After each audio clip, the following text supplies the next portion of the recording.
Fundur settur í borgarstjórn Reykjavíkur 7. maí 2025 klukkan 12:04.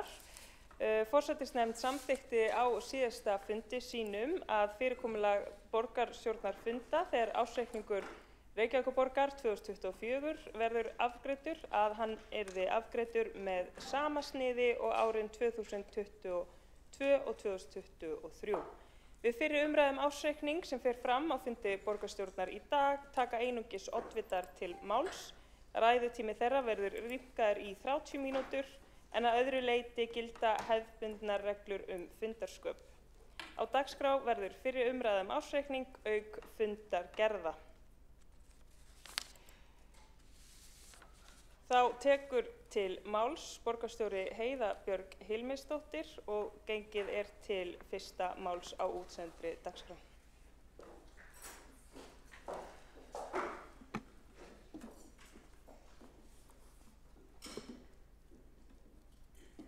Kæri forseti, ágæta borgarstjórn, ársreikningur Reykjavíkurborgar fyrir árið 2024 liggur nú fyrir. Hann var lagður fram í borgarráði 10. apríl síðastliðinn og fullbúinn til endurskoðunar og vísað í borgarráði 2. maí til fyrri umræðu hér í borgarstjórn sem að framfer í dag. Síðari umræðan verður þá eftir viku og ég ætla nú að gera svona grein fyrir helstu niðurstöðum. Ársreikningurinn settur fram með fylgigögnum, hann settur fram í 3 hlutum. Fyrsti hlutin ársreikningur A-hluta og samantekinn ársreikningur samstæðunar A- og B-hluta. Annar hluti inniheldur sjóði A-hluta borgarsjóðs, það aðalsjóð og eignasjóð, ásamt málaflokka yfirliti aðalsjóðs og þriðji hlutin inniheldur ársreikninga B-hluta fyrirtækja, en það eru þau fyrirtæki sem eru að hálfu eða meira í eigu Reykjavíkurborgar. Ársreikningnum fylgir skýrsla fjármála- og áhættustýringarsviðs með nánari skýringum á niðurstöðum rekstrar, efnahags- og sjóðstreymis. Þá hafa eftirtalin gögn líka verið lögð fram hér. Það umsögn endurskoðunarnefndar Reykjavíkurborgar, það endurskoðunarskýrsla ytri endurskoðanda sem Grant Thornton, það greinagerðir fagsviða A-hluta, greinagerðir B-hluta fyrirtækja, samantekt yfir breytingar á fjárhagsáætlun 2022 yfir árið, verkstöðuskýrsla nýframkvæmda yfir árið 2024 og greinargerð kynjaða fjárhags- og starfsáætlun. Samantekt yfir breytingar á fjárhagsáætlun 2024 var ég búin að nefna, já. Ytri endurskoðendur, Grant Thornton, gerðu grein fyrir niðurstöðum endurskoðunar sinnar í borgarráði 2. maí síðastliðinn og auk þessara gagna lögð fram sérstakara afgreiðslu ábyrgða- og skuldbindingayfirlit, yfirlýsingum stjórnarhætti og fjárhagslegar upplýsingar. Og ég bara mæli endilega með þessum gögnum öllum saman. Þetta mikil lesning en þetta skemmtilegt og fróðlegt allt saman. Að gerð og frágangi ársreiknings A-hluta og samstæðu A- og B-hluta komu einkum starfsmenn fjármála- og áhættustýringarsviðs, en auðvitað fjölmargir starfsmenn fagsviðanna og fyrirtækjanna í B-hlutanum og endurskoðunarnefnd Reykjavíkurborgar og ytri endurskoðendur og innri endurskoðandi hafa auðvitað fylgst náið með allri vinnslunni. Þetta mikil vinna. Það mikil vinna að taka saman ársreikning í stóru fyrirtæki eins og Reykjavíkurborg Þetta mikið og mér finnst mikilvægt að þakka öllu þessu góðu fólki fyrir þeirra góðu störf. Þetta hefur allt saman verið kynnt endurskoðunarnefnd Reykjavíkurborgar og þau mæla með að þetta verði nú samþykkt. En ef við höldum áfram og förum aðeins inn í reikningin, þá byrjum við á A- og B-hluta sem samantekinn reikningur A- og B-hlutans. Hann byggir á 5 ára áætlun fyrir árin 23 til 27 og þar skiptir hvert ár auðvitað lykilmáli, þannig að maður nái 5 ára áætlun.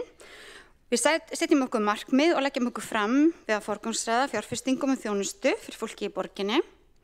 Við erum stolt af því. Reykjavík sterkt sveitarfélag í öðrum vexti og þess vegna gott að sjá að reksturinn þróast í rétta átt og hraðar heldur en áætlanir gerðu ráð fyrir.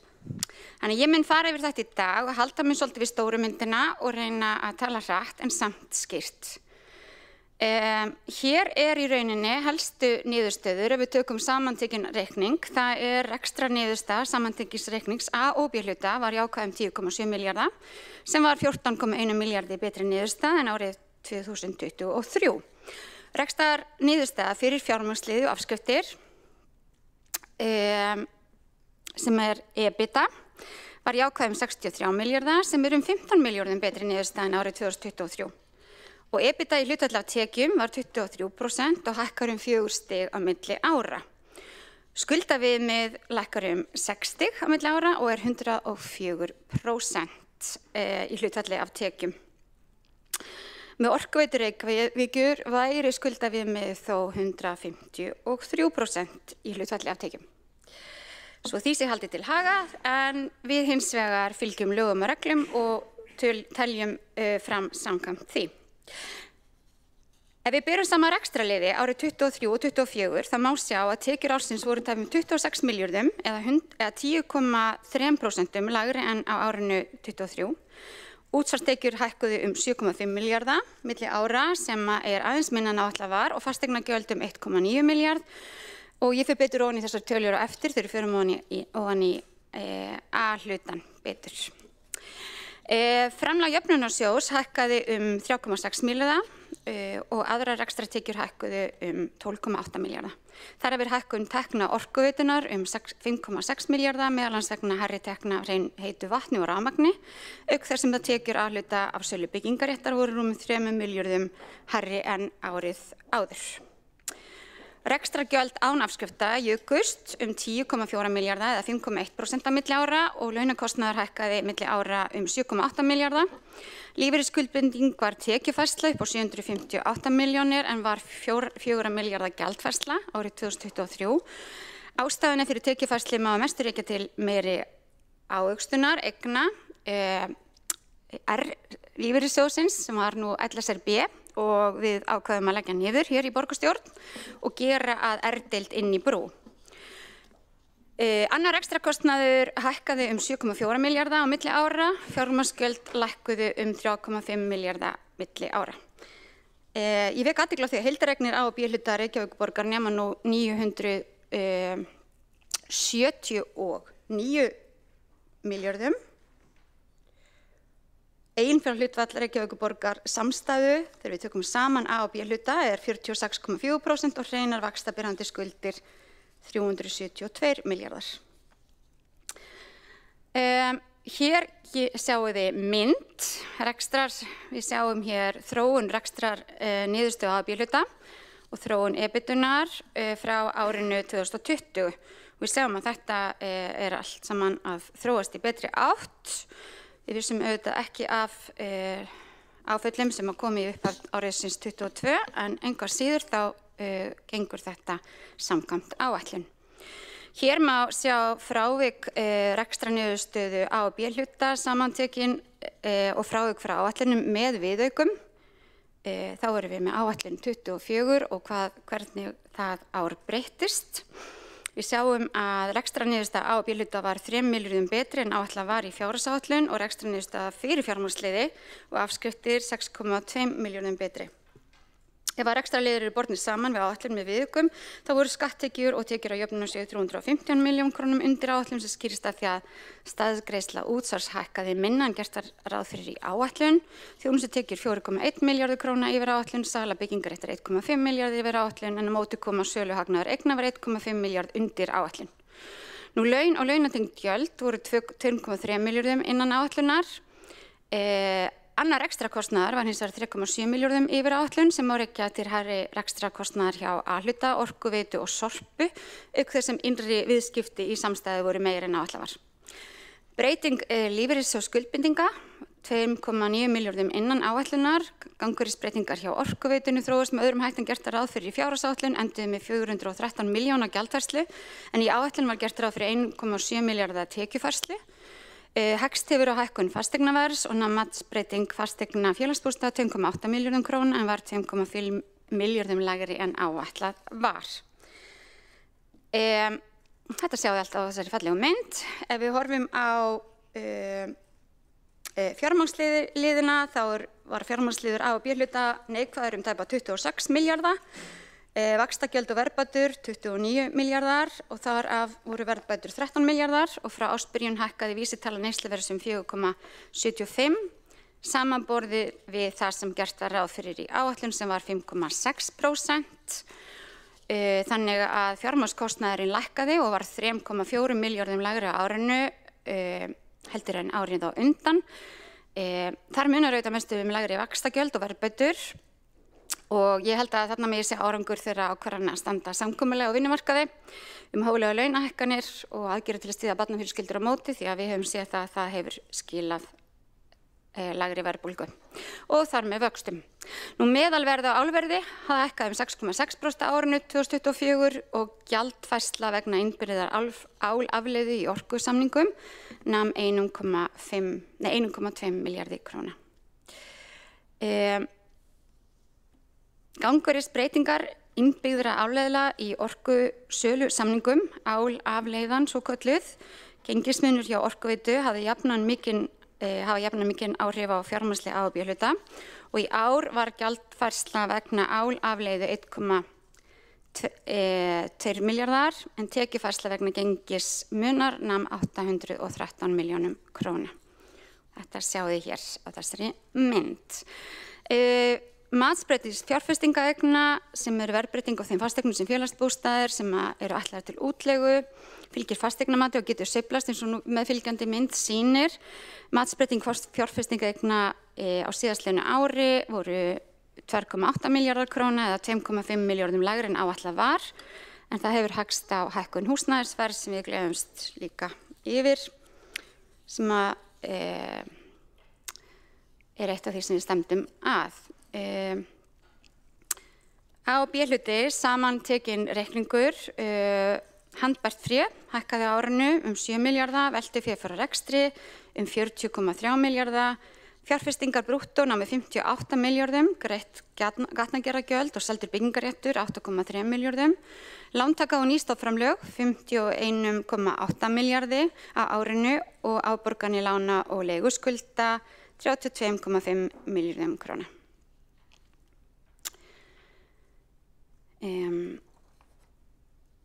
Veltufé frá rekstri var 14,5% í hlutfalli af tekjum og fjárfestingar brúttó voru 21% í hlutfalli af tekjum. Eins og þið sjáðu hér þá þetta þróun síðustu ára. Veltufé frá rekstri gefur góða vísbendingum hversu hátt hlutfall af rekstrartekjum til ráðstöfunar fyrir afborganir skulda og skuldbindinga til fjárfestinga og því hærra sem þetta hlutfall því meira getum við gert til þess að fjárfesta. Samantekið skiluðu A-hluti borgarinnar, Faxaflóahafnir, Orkuveita Reykjavíkur, Strætó og slökkviliðið öll betri niðurstöðu en gert hafi verið ráð fyrir. Þar vegur þyngst afkoma A-hluta sem var 4 milljörðum betri.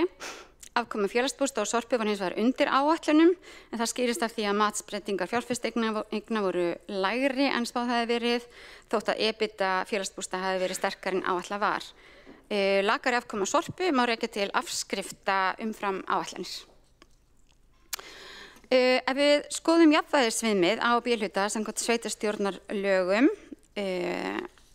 þá ég að vísa til 13. greina laga 25/2020 og annarra greina laga nr. 22/2021. Þá hefur Alþingi vikið þeim til hliðar fjármálareglum í ákvæði 64. grein sveitarstjórnarlaga til loka ársins 2025 til að liðka fyrir möguleikum sveitarfélaga til að grípa til viðspyrnu og sóknar í stað samdráttaraðgerða vegna áhrifa kórónuveirufaraldursins og þeirrar efnahagskreppu sem í kjölfari kom.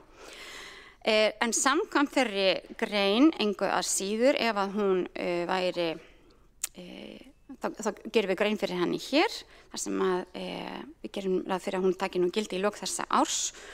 Þá gert ráð fyrir það að samanlögð heildarútgjöld samstæða á hverju 3 ára tímabili með ekki vera hærri en nemur samanlögðum reglulegum tekjum og skal ráðherra setja reglugerð framkvæmdina. Þetta skilgreint í reglugerð nr. 502/2012 fjárhagsleg viðmið og eftirlit með fjármálum sveitarfélaga og þar skal undanskilja veitu og orkufyrirtæki við útreikninga á jafnvægis- og skuldaviðmiði til ársloka 2029. Samanber reglugerð 1195/2024.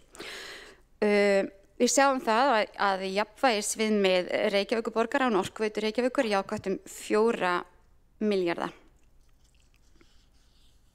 Og í rauninni hefur Orkuveitan ekki þar stærstu áhrifin. Ef við horfum á skuldaviðmiðið, þá það samkvæmt sveitarstjórnarlögum, samkvæmt 64. grein, þá skulu skuldir og skuldbindingarsamstæðu vera hlutfall af reglubundnum tekjum innan við 150%. Og ráðherra setur reglugerð framkvæmd þessa og við sjáum það að skuldaviðmið A og B hluta án Orkuveitu Reykjavíkur lækkar á milli ára. Það var 110% á síðasta ári en 104%. En það auðvitað þetta bráðabirgðaákvæði sem ég nefndi áður sem gildir út þetta ár en við þurfum þá ekki að hafa áhyggjur af enda stendur borgin sterkt. Ef við förum aðeins yfir í A-hlutann, þá það samantekið hér. Það var auðvitað viðsnúningur á rekstri A-hluta á milli áranna 24-23. Hann var meiri en við gerðum ráð fyrir, þó við gerðum ráð fyrir jákvæðri niðurstöðu. Heildarviðsnúningurinn var 9,7 milljón betri. 9,7 miljónum betri rekstrar niðurstaða heldur en við gerðum ráð fyrir. Grunnreksturinn, það rekstrar niðurstaða fyrir fjármagnsliði og afskriftir, svokölluð EBITDA, var jákvæður 18,2 milljarðar sem var 10,2 miljónum betri niðurstaða en fyrir ári síðan, en 3 miljónum betri en gert var ráð fyrir í áætlun. Tekjurnar jukust 10,2% eða 18 milljarða frá árinu 2023 en gjöld án afskrifta og breytinga lífeyrisskuldbindinga jukust 7,6% eða 12,4 milljarða á sama tíma. Þannig að skatttekjur ásamt tekjum frá jöfnunarsjóði jukust 13 milljarða milli ára og þar af jókst staðgreiðsla útsvars 10,7 milljarða milli ára. Í desember 2022 náðist samkomulag við ríkið breytingu á fjármögnun í þjónustu við fatlað fólk. Það fól í sér tilfærslu á skatttekjum frá ríkjum til sveitarfélaga sem nam 0,22% á útsvarsstofni frá með árinu 2023. Og það var annað samkomulag sem var skrifað undir í lok 2023 sem hækkaði útsvarið hlutfallslega til sveitarfélaga til viðbótar 0,23 stig. Og það í rauninni 2 milljarðar sem rekja má til þessarar hækkunar útsvars sem við fáum í tekjur til viðbóta til þess að mæta kostnaði í málaflokki fatlaðs fólks. Þetta auðvitað sjálfsögðu tilfærsla frá ríki til sveitarfélaga og hækkar ekki heildar skattgreiðslur íbúa. En þetta auðvitað ein ástæða þess að rekstur sveitarfélaga gengur að mér sýnist betur í ár en í fyrra.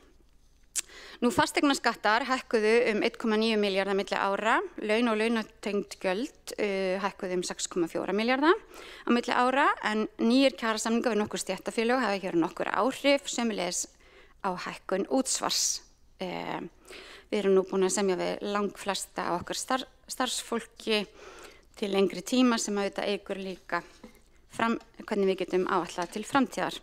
Nú lífeyrisskuldbindingin lækkaði milli ára og allir jákvæðri breytingu sem nam 4,6 milljörðum króna milli ára og annar rekstrakostnaður jókst 6 milljarða milli ára og afskriftir 785 milljónir króna. Nú heildareignir A-hluta Reykjavíkurborgar nema tæpum 292 milljörðum og eiginfjárhlutfallið 30,3% og hreinar vaxtaberandi skuldir eru 132 milljarðar. Þetta nú eitthvað skrifað. Skulum ekki hafa þetta með.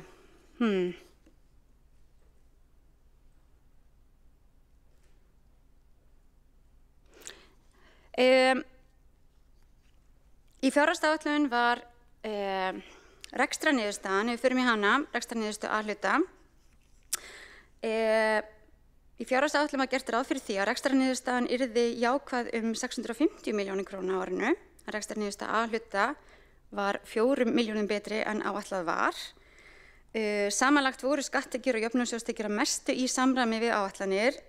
Tekjur vegna skattbreytinga ásamt niðurfærslum og afskrift skatttekna voru 2,9 milljarðar eða 1,5 milljarða undir áætlun. Nú framlög jöfnunarsjóðs voru 1,2 milljarði yfir áætlun og skýrist af hærri útsvarstekjum á landsvísu en áætlað var. Aðrar tekjur hækkuðu 3 milljarða. Þar af voru endurgreiðslur frá ríki og öðrum sveitarfélögum 2 milljarða yfir áætlunum en kemur fram sem aukin rekstrarkostnaður á móti þar sem það þá verkefni sem að Reykjavíkurborg að taka að sér að sinna fyrir annars vegar ríki og hins vegar önnur sveitarfélög. Einnig voru þjónustutekjur 1,4 milljörðum hærri en áætlað var. Og sala byggingaréttar var 5,5 milljarðar, 1,5 milljarði yfir áætlun og söluhagnaðurinn 1,5 milljarði undir áætlun. Annar rekstrarkostnaður 2,9 milljörðum eða 4,2% umfram fjárheimildir, tekjur koma á móti þess að hlutakostnaðar, helstu frávikinn frá áætlunum í öðrum rekstrarkostnaðir vegna leik- og grunnskólarekstrar, vegna vistgreiðslna barna og vegum barnaverndar sem voru 1,3 milljarða yfir fjárheimildum, rekstrar umhirðu og borgarlands aðalega vegna vetrarþjónustu sem var 1,1 milljarði umfram fjárheimildir. Afskriftirnar voru 9,6 milljarðar og voru 200 milljón krónum yfir fjárheimildum. Breyting lífeyrisskuldbindinga var til lækkunar, nam tekjufærslan 846 milljónum en í áætlunum var gert ráð fyrir 2,1 milljarða gjaldfærslu. Og lífeyrissjóður starfsmanna Reykjavíkurborgar, LSRB, var sameinaður brú lífeyrissjóð í ársbyrjun og nú er deild brúar lífeyrissjóðs og góð ávöxtun var af eignum R-deildar sem leiddi til þess að tryggingafræðileg skuldbinding lækkaði þessa 2,3 milljarða króna í desember. Voru síðan undirritaðir nýjir kjarasamningar sem hafa áhrif og voru fyrir utan þetta tryggingafræðilega mat. En þar sem að þessar launahækkanir tilhörðu árinu 2024 voru áhrifin á skuldbindinguna metin og var gerð varúðar gjaldfærsla upp á 1,2 milljarða í ársreikningi. Þannig að gert ráð fyrir því í þessum reikningi. Fjármagnsgjöld nettó námu 3,8 milljörðum eða 1,2 milljarðar krónum undir áætlun. Nú, ef við förum og skoðum rekstur málaflokka aðalsjáls án lífeyrisskuldbindinga, það var samantekið í jafnvægi á árinu að teknu tilliti til jákvæðrar stöðu á sameiginlegum kostnaði. Og þar má í rauninni nefna það að rekstur skóla- og frístundasviðs var 2,5 milljarði yfir fjárheimildum en skýrist af stórum hluta af fjárheimildum sem teknum voru frá árinu vegna nýs leikskólalíkans sem ekki tókst að klára árinu en mun taka gildi og hefur tekið gildi á þessu ári. Og það skýrir 1,7 milljarð af þessari umframkeyrslu. Velferðarsvið án bindinarliða var 1,8 milljarða yfir fjárheimildum og eins og ég sagði hér áðan þá var það sérstaklega vegna vistgreiðslna vegna barna með fjölþættan vanda. Frávik á eignarsjóði skýrist að mestu af hærri tekjum af sölu byggingaréttar og lægri söluhagnaði eigna. Nú í síðasta dálki töflunar má sjá hversu hátt hlutfall af skatttekjum. Það útsvari og fasteignaskattir varið til viðkomandi málaflokka. Nettó útgjöld til þeirra námu 177 milljörðum en skatttekjur að hluta ásamt framlögum frá jöfnunarsjóði 162 milljörðum. Við sjáum hér lántökur að hluta og skuldir. Lántökurnar á árinu voru 16,2 milljarðar, nýjar leiguskuldir 809 milljónir, afborganir lána, leiguskulda og lífeyrisskuldbindinga námu 14,9 milljörðum og verðbæturnar voru 4,5 milljarðar króna.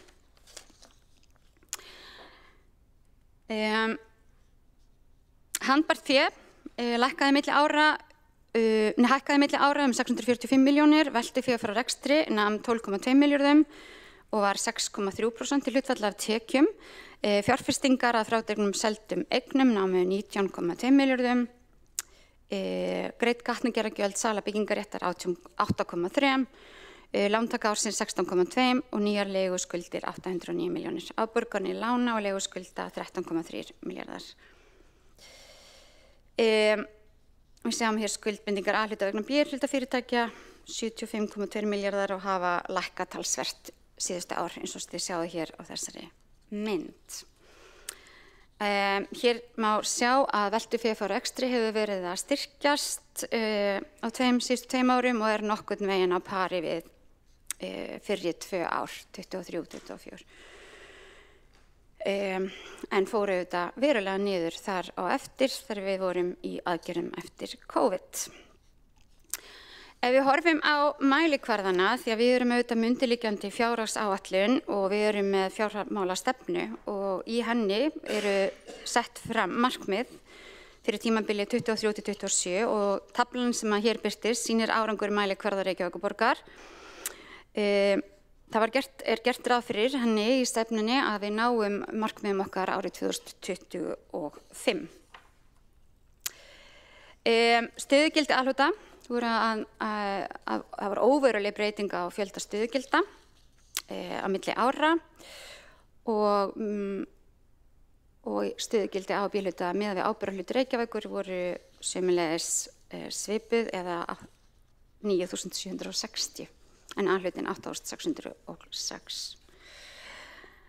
Ég ætla að fara örlítið inn í aðalsjóð í þessari fyrirræðu. Það er þessi almennu rekstur fagsviðanna. Rekstrar niðurstaða aðalsjóðs var neikvæð 5,6 milljarða en fjárhagsáætlun gerir ráð fyrir að niðurstaðan niður neikvæð 8,4 milljarða sem er því 2,8 milljörðum betri niðurstaða en áætlað var. Rekstrartekjurnar námu 194 milljörðum eða 3,9 milljörðum yfir áætlun. Staðgreiðsla var að pari við áætlun. Eftir álagt útsvar, skattbreytingar og niðurfærslu skatttekna voru 1,5 milljarði undir áætlun og endurgreiðslur annarra voru 2,2 milljörðum yfir áætlun, einhver fyrir ríki og öðrum sveitarfélögum og þar koma auðvitað gjöld á móti. Framlög jöfnunarsjóðs voru 1,1 milljarði yfir áætlun, þjónustutekjur voru upp á 1,1 milljarð yfir áætlun, eignatekjur voru 370 milljónum yfir áætlun og aðrar tekjur 652 króna yfir áætlun. Þannig að rekstrargjöldin voru 209 milljarðar, launakostnaðurinn 102 milljarðar og annar rekstrarkostnaður 104,9 milljarðar. Netto fjármunatekjur voru 6,9 milljarðar. Eignasjóðurinn á að annast rekstur á mannvirkjum og opnur svæðum borgarinn og leigir síðan fagsviðum borgarinnar húsnæði og ef við horfum á hann þá er síðastlið ár jákvætt 10,4 milljarða. Það var gert ráð fyrir því að hann er í jákvæður 9,1 milljarð í fjárhagsáætlun. Niðurstaðan var því 1,3 milljarði betri en gert ráð fyrir. Rekstrartekjurnar voru 41,6 milljarður eða 504 milljón króna yfir áætlun. Leigutekjur voru 34,3 milljörðum eða 422 milljónum króna yfir áætlun sem skiptist þannig að ytri lega var 62 milljónum yfir áætlun en innri lega 360 milljónum yfir áætlun. Nú sala byggingaréttar nam 5,4 milljörðum og var 1,4 milljörðum yfir áætlun. Sala fasta fjármuna skilaði hagnaði sem að nam 672 milljónum króna en var einhvað síður 1,5 milljarði undir áætlun. Og aðrar tekjur nam 1,1 milljarði eða 163 milljónum króna yfir áætlun. Rekstrargjöldin voru 20,5 milljarðar og annar rekstrarkostnaður 8 milljarðar. Nettó fjármagnsgjöld námu 10,7 milljörðum króna eða 298 milljón króna lægri en áætlun gerir ráð fyrir sem að rekja til lægri verðbólgu. Ég hef nú farið yfir meginstærðirnar í A-hluta, aðalsjóði og eignasjóði. Það framundan væri að fara yfir rekstur fagsviða en þar sem að minn tími er nú nánast að þrotum þá hugsa ég biðja orðið aftur og fari yfir það í minni seinni ræðu. En mér langar að segja það að það er gleðilegt að sjá og samstarfsflokkarnir fagna því auðvitað að við erum að ná árangri. Við sjáum að það borgar sig að setja fram skýra stefnu og markmið og halda plani og fara ekki á taugum þó að eitthvað komi upp á leiðinni og við munum að sjálfsögðu halda því áfram. En ég geri þá grein fyrir rekstri fagsviða í minni seinni ræðu. Heiða Björg Hilmisdóttir, borgarstjóri, hefur lokið máli sínu. Kjartan Magnússon, borgarfulltrúi, hefur óskað eftir að veita ansvar. Forseti, góðir borgarfulltrúar, ég þakka borgarstjóra fyrir þessa yfirferð á ársreikningi og það er rétt hjá henni, það er að mjög mörgu að hyggja þarna. Þrátt fyrir að staðan hafi komið betur út árin 2024 en 2023, þá er reksturinn vandasamur og það er erfitt að halda því fram að hann sé sjálfbær við þessar aðstæður. Það er margt sem er þarna áhrif á. Mig langar til að spyrja út í eitt slíkt atriði. Það er þessi að reiknaðar lífeyrisskuldbindingar skuli lækka svona mikið á milli ára samanber skýringu nr. 24 í ársreikningnum. Það verið gaman að fá skýringu á þessu vegna þess að þetta er töluvert mikil skekkja og það sæti líka furðu að þrátt fyrir kjarasamninga við kennara sem voru þarna í farvatninu áramótin og vita var að þeir myndu fá verulega kjarabætur að þá skuli samt reikna lífeyrisskuldbindingar lækka og þá hlýtur hún að hafa verið vitlaust reiknuð út í árslok 2023 í ársreikningunum sem var lagður fram fyrir ári og það verið gaman að fá upplýsingar það, eða ekki gaman, það verið fróðlegt að fá upplýsingar það, hver þessi skekkja er. Ég held að það sé mjög mikilvægt að við fáum að sjá töluna hver hún hefði átt að vera í árslok 2023 og hvað skekkjan var mikil þá sem hefur svona mikil áhrif núna. Kjartan Magnússon, borgarfulltrúi, hefur lokið við að veita ansvar, svara þá ansvari Heiða Björg Hilmisdóttir, borgarstjóri. Ég þakka fyrir spurninguna og sjálfsagt að líka senda allar spurningar sem borgarfulltrúar kunna að hafa til mín eða fjármálasviðs, ef ekki beggja. Það var ávöxtunin sem var í rauninni umfram áætlanir frekar heldur en skuldbindingin. En það er sjálfsagt að koma með svör við því í næstu umræðu ítarlegar. Heiða Björg Hilmisdóttir, borgarstjóri, hefur lokið við að svara ansvari. Telst þá ansvörum lokið og næsta mælendaskrá er borgarfulltrúi Hildur Björnsdóttir.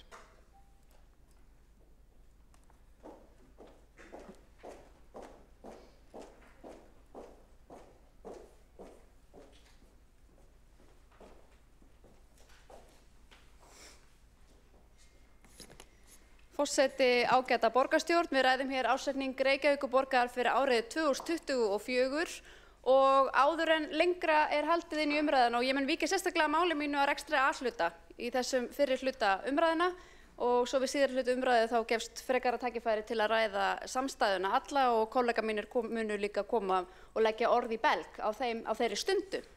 En mér langar að hefja mál mitt á að rifja hérna upp framtíðarsýn við fjármálastjórn borgarinnar sem miðar að því að sjálfbærni sé náð til lengri tíma litið. Og hvað felst í því? Nú, að rekstur skili afgangi og að borgarsjóður standi undir skuldum og skuldbindingum á hverjum tíma án þess að gengið sé á eignir eða þjónustu í samræmi við lögbundnar skyldur. Og þá spyrjum við okkur, er rekstur borgarinnar sjálfbær? Og þetta er auðvitað lykilspurning vegna þess að það er gríðarlega mikilvægt markmið í rekstri sveitarfélags að tryggja sjálfbærni. Nú, við sjáum hér og það hefur verið kynnt með pompi og prakt að niðurstaðan af rekstri A-hluta árið 2024 hafi verið jákvæð sem nemur rúmum 4,7 milljörðum sem hljómar mjög vel í samanburði við niðurstöður fyrri ára og einhverjir telja jafnvel tilefni til fagnaðarláta. Og vil ég jafnvel meina að þessa niðurstöðu megi fyrst og síðast rekja til þess að hér hafi verið ráðist í gríðarlegar hagræðingar. Hér hafi verið skorið niður í rekstrarútgjöldum, hér hafi verið innleidd ráðningarstefna sem hafi leitt til þess að hér fjölgaði starfsfólki ekki nokkurn skapaðan hlut og áfram mætti telja. Nú þá skulum við víkja máli okkar hérna aðeins bara að skoða rekstrarreikning A-hluta og lítum þá fyrst á reglulegar tekjur sem streyma hér inn í borgarsjóð, þá erum við að horfa annars vegar á skatttekjur og framlög jöfnunarsjóðs og svo hins vegar rekstrargjöld, þennan reglulega kostnað sem að borgin ber í sínum rekstri. Nú ef við berum þessar tölur saman þá sjáum við að skatttekjur standa og framlög jöfnunarsjóðs standa sannarlega ekki undir rekstrargjöldum heldur stendur borgin þá í nær 14,5 milljarðar halla. Þannig já, reksturinn er að þessu leyti ekki sjálfbær heldur er ríflega 14,5 milljarða króna halli af rekstri borgarsjóðs ef aðeins er tekið mið af skatttekjum og framlögum jöfnunarsjóðs. Rekstur borgarinnar er ósjálfbær. Nú, hvernig komst þá reksturinn hinum megin við núllið, ef svo má segja? Hvað er það sem að veldur þessari hreyfingu og þessari breytingu milli ára sem að meirihlutinn hér hreykir sér af? Við ætlum að líta á nokkra þætti og við ætlum að byrja að líta á arðgreiðslur. Og ástæðan fyrir að ég nefni arðgreiðslur kannski sérstaklega er að þegar við erum að bera saman rekstur sveitarfélaga þá er ekkert sveitarfélag á landinu öllu sem er í viðlíka stöðu og Reykjavíkurborg að geta greitt sér milljarða og milljarða ofan í arðgreiðslur úr sínum innviðafyrirtækjum. Ég horfi hér sérstaklega á Orkuveituna og Faxaflóahafnir. Þetta eru gríðarlega mikilvæg og öflug innviðafyrirtæki í eigu borgarinnar sem bæði standa frammi fyrir mikilli fjárfestingaþörf á næstu árum. Arður af þessum eignarhlutum nemur tæpum 5,7 milljörðum árið 2024 og þá vek ég athygli á því að arðgreiðslur út úr Faxaflóahöfnum voru mjög takmarkaðar á liðnu ári vegna stefnu stjórnar í þeim efnum sem tók einmitt mið af fjárfestingaþörf á næstu árum. Ég bendi á að innan Orkuveitu samstæðunar stefnt að gríðarlegum fjárfestingum ekki síst í veitukerfum á næstu árum, hátt í 250 milljarðar og ef framheldur sem horfir, því að núna lagt til heldum 6,5 milljarð í arðgreiðslur til borgarinnar sem kemur inn í þetta ár, já, þá mun það kalla á stóraukna skuldsetningu Orkuveitusamstæðunnar, það algjörlega ljóst. Nú ætlum ég að víkja næst að hækkun útsvars. Og ég kannski áður en ég fyrir það, þá bara bendi ég á að það ekki væri fyrir þessar arðgreiðslur. Ef þær kæmu ekki inn í tekjustraumið hjá borginni, þá væri reksturinn rekinn með neikvæðum. Það var rekstrarniðurstaðan neikvæð. Skoðum þá hækkun útsvars. Staðgreiðsla útsvars hækkar ríflega 10 milljarða króna milli ára. Hækkun útsvarsprósentu 0,45% stig sem að gerist í þrepum á 2 árum skilar borgarsjóði 4 milljörðum í auknar skatttekjur. Það komu 2 milljarðar inn á fyrra ári og svo þetta orðnir 4 milljarðar núna með þessari tvíþættu hækkun útsvarsprósentu. Ég tek fram, ég ekki að gera athugasemdir við þessa hækkun. Hér eru sveitarfélögin auðvitað bara að fá stærri hlutdeild í tekjuskattinum til að standa undir stórauknum verkefnum og það bara mjög eðlilegt. En við verðum að líta til þess þegar við erum að skoða rekstrarniðurstöðuna. Hér erum við að fá stærri hlutdeild í tekjuskattinum inn í borgarsjóð og það skýrir að einhverju leyti hvernig reksturinn að þróast. Þá vík ég máli mínu að fasteignasköttum. Og gríðarleg hækkun fasteignamats á kjörtímabilinu hefur leitt til þess að heimilin og fyrirtækin í borginni greiða nú 8,2 milljörðum króna hærri fasteignaskatta á lóðarleigu árlega en við upphaf kjörtímabils. Og þá rifjast þetta upp að vorið 2022 að þá kynnt nýtt fasteignamat fyrir árið 2023 og þetta svona á kosningadögum og þá kemur í ljós að fasteignamat heilt yfir landið hækkar ríflega 20% á einu ári. Og nú hvað gera nágrannasveitarfélög? Þau bregðast auðvitað eðlilega við þessu vegna þess að það kostar ekki sveitarfélag meira að þjónusta fasteignaeigendur þó fasteignamat hafa hækkað. Þau bregðast við með því að lækka sín álagningarhlutföll. Fyrsta tillaga sem sjálfstæðismenn leggja fram á þessu kjörtímabili í þessum sal lækkun fasteignaskatta og henni var hafnað og henni hefur verið hafnað aftur. Þannig að þetta það sem við hefðum talið langeðlilegast að bregðast við hækkunum fasteignamats með lækkun álagningarhlutfalla. Það á ekki að nýta sérhvert tækifæri til að seilast dýpra ofan í vasa skattgreiðenda. Hér eru fjölmörg tækifæri til að bregðast með öðrum hætti við rekstri borgarinnar. Nú svo það eignasalan og við sjálfstæðismenn höfum gjarnan talað fyrir eignasölu.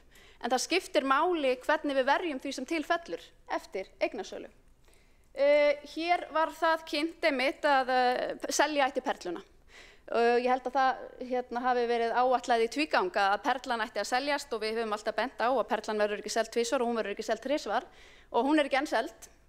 Og hvað gerðist þá? Nú rétt fyrir áramót til þess að hreyfa nálina í rétta átt í rekstrinum og þá var hlaupið til og eignir seldar, það voru bílastæði og aukinn byggingaréttur og annað og bara gott og vel, við styðjum þessa eignasölu. Og þessar einskiptistekjur, þetta eru tekjur sem komin einu sinni, þetta ekki reglulegar tekjur borgarsjóðs, skila borgarsjóður ríflega 6,1 milljarði króna í tekjur. Þannig að til að mynda bara þessi fjárhæð sýnir okkur að ef við tökum þessar einskiptistekjur út úr jöfnunni, þá rekstrarniðurstaðan neikvæð. Við erum algjörlega staðföst í því að þegar við seljum eignir eða seljum byggingarétt, þá eiga tekjurnar sem komin í borgarsjóð að fara í að niðurgreiða skuldir eða fjárfesta í innviðum. Tekjurnar eiga ekki að fara inn í hítina. Þau eiga ekki að þurfa að fara í það að standa hérna undir reglulegum útgjöldum. Til þess eiga skatttekjur og reglulegar tekjur að duga. Og svo þetta bókhaldstæknilegt atriði sem hefur gríðarleg áhrif á það hvernig rekstrarniðurstaðan hreyfist. En breyting lífeyrisskuldbindingar leiddi til 846 milljóna króna tekjufærslu en áætlun hafði gert ráð fyrir 2,1 milljarða króna gjaldfærslu. Þannig að þetta er 3 milljarða króna jákvæð sveifla frá áætlun sem byggir á bókhaldstækni en hefur engin áhrif á eiginlegt sjóðstreymi, jú bókhaldslegt sjóðstreymi, en það hefur engin áhrif á peninga inn og út úr kassanum. Þessi lækkun lífeyrisskuldbindingar leiðir líka af sér 4,6 milljarða jákvæða sveiflu milli ára. Þannig að þegar við erum að bera saman árið 2023 og 2024, þá þurfum við að athuga að þarna eru 4,6 milljarðar sem bera á milli, sem bara bókhaldstæknilegt atriði. einhvers konar loft í reikningnum, eitthvað sem skiptir ekki máli í sjálfu sér, eitthvað sem leiðir ekki til þess að við stöndum betur undir því að greiða hér undir þá helstu þjónustu sem við veitum borgurunum. Og svo langar maður að víkja aðeins máli mínu að tekjum bílastæðasjóðs. Vegna þess að við þekkjum það öll að hér á þessu kjörtímabili þá hafa verið gerðar gríðarlegar breytingar á gjaldsvæðum og gjaldskyldu með bílastæði. Gjaldsvæðin hafa verið útvíkkuð, gjaldskyldu tímabilið hefur verið lengt inn í kvöldið og inn í fleiri daga í vikunni og gjöld hafa hækkað og áfram mætti telja. Nú, hvaða áhrif hefur þetta haft? Tekjur bílastæðasjóðs þar námu tæpum 2,2 milljörðum króna árið 2024 og þetta samsvarar 45% af rekstrarhagnaði borgarinnar árið 2024 og við skulum athuga að þetta auðvitað gjaldheimta á borgarana. Tekjur sjóðsins voru 676 milljónum króna umfram áætlanir og hækkuðu nær hálfan milljarð milli ára.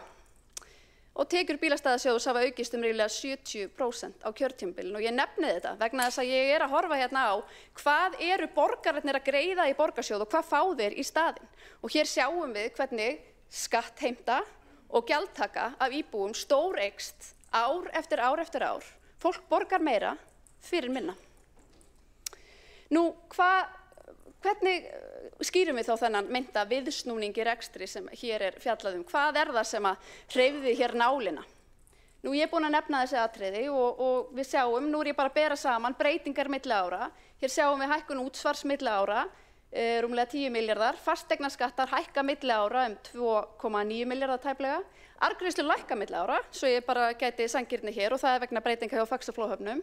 Það lækka milli ára og ég dreg þær frá heildarupphæðinni. Eignasala, hún 3 milljörðum herri enn í fyrra. Breyting lífeyrisskuldbindingar, hún sveiflast 4,6 milljarða milli ára og tekjur bílastæðasjóðs nær hálfur milljarður sem það fer upp milli ára. Þannig að við erum að sjá hreyfingar milli ára sem hafa jákvæð áhrif á þróun tekna nema 21,1 milljarði króna. Þetta eru auknar tekjur sem borgarsjóður að sækja. Og það ekki skýringin á viðsnúningnum? Að hér verið að greiða aukna skatta inn í borgarsjóð, hér gjaldtaka af íbúborgurunum meiri, hér eru bókhaldstæknileg atriði sem hafa áhrif og hér verið að selja eignir.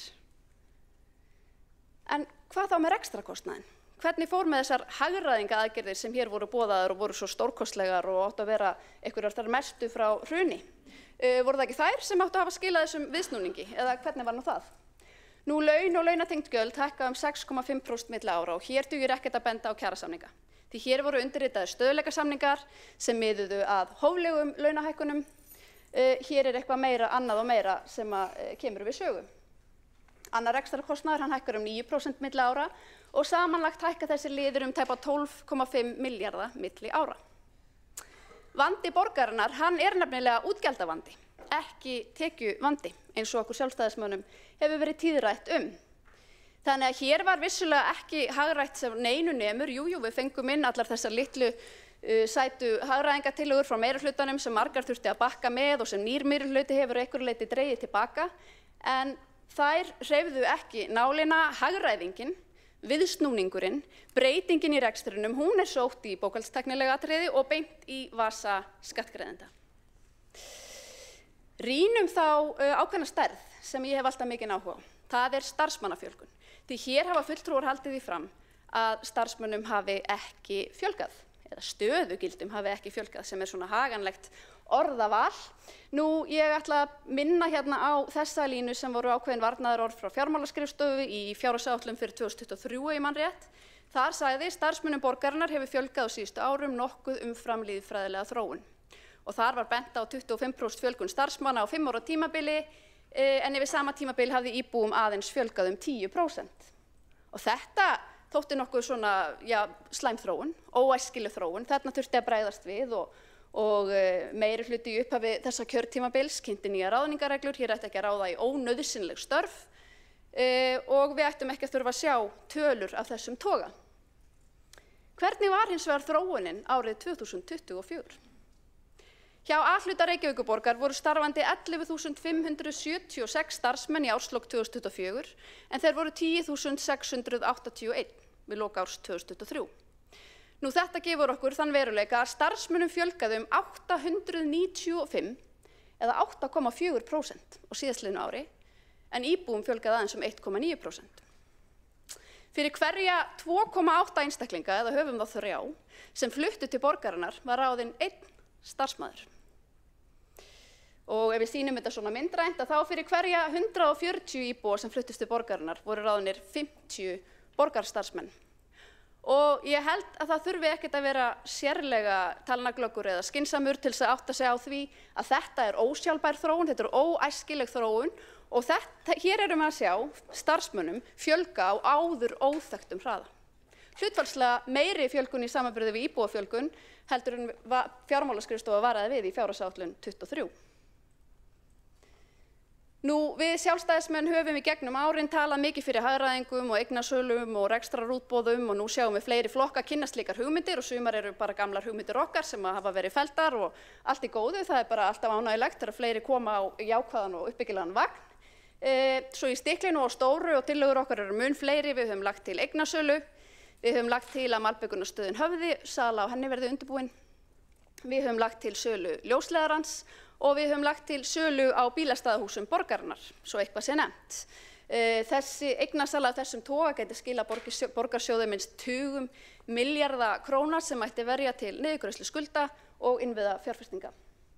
Við höfum lagt til rekstrarútboð á sorphirðu borgarinnar, á fjölskyldu- og húsdýragarðinum og á stafrænu umbreytingunni.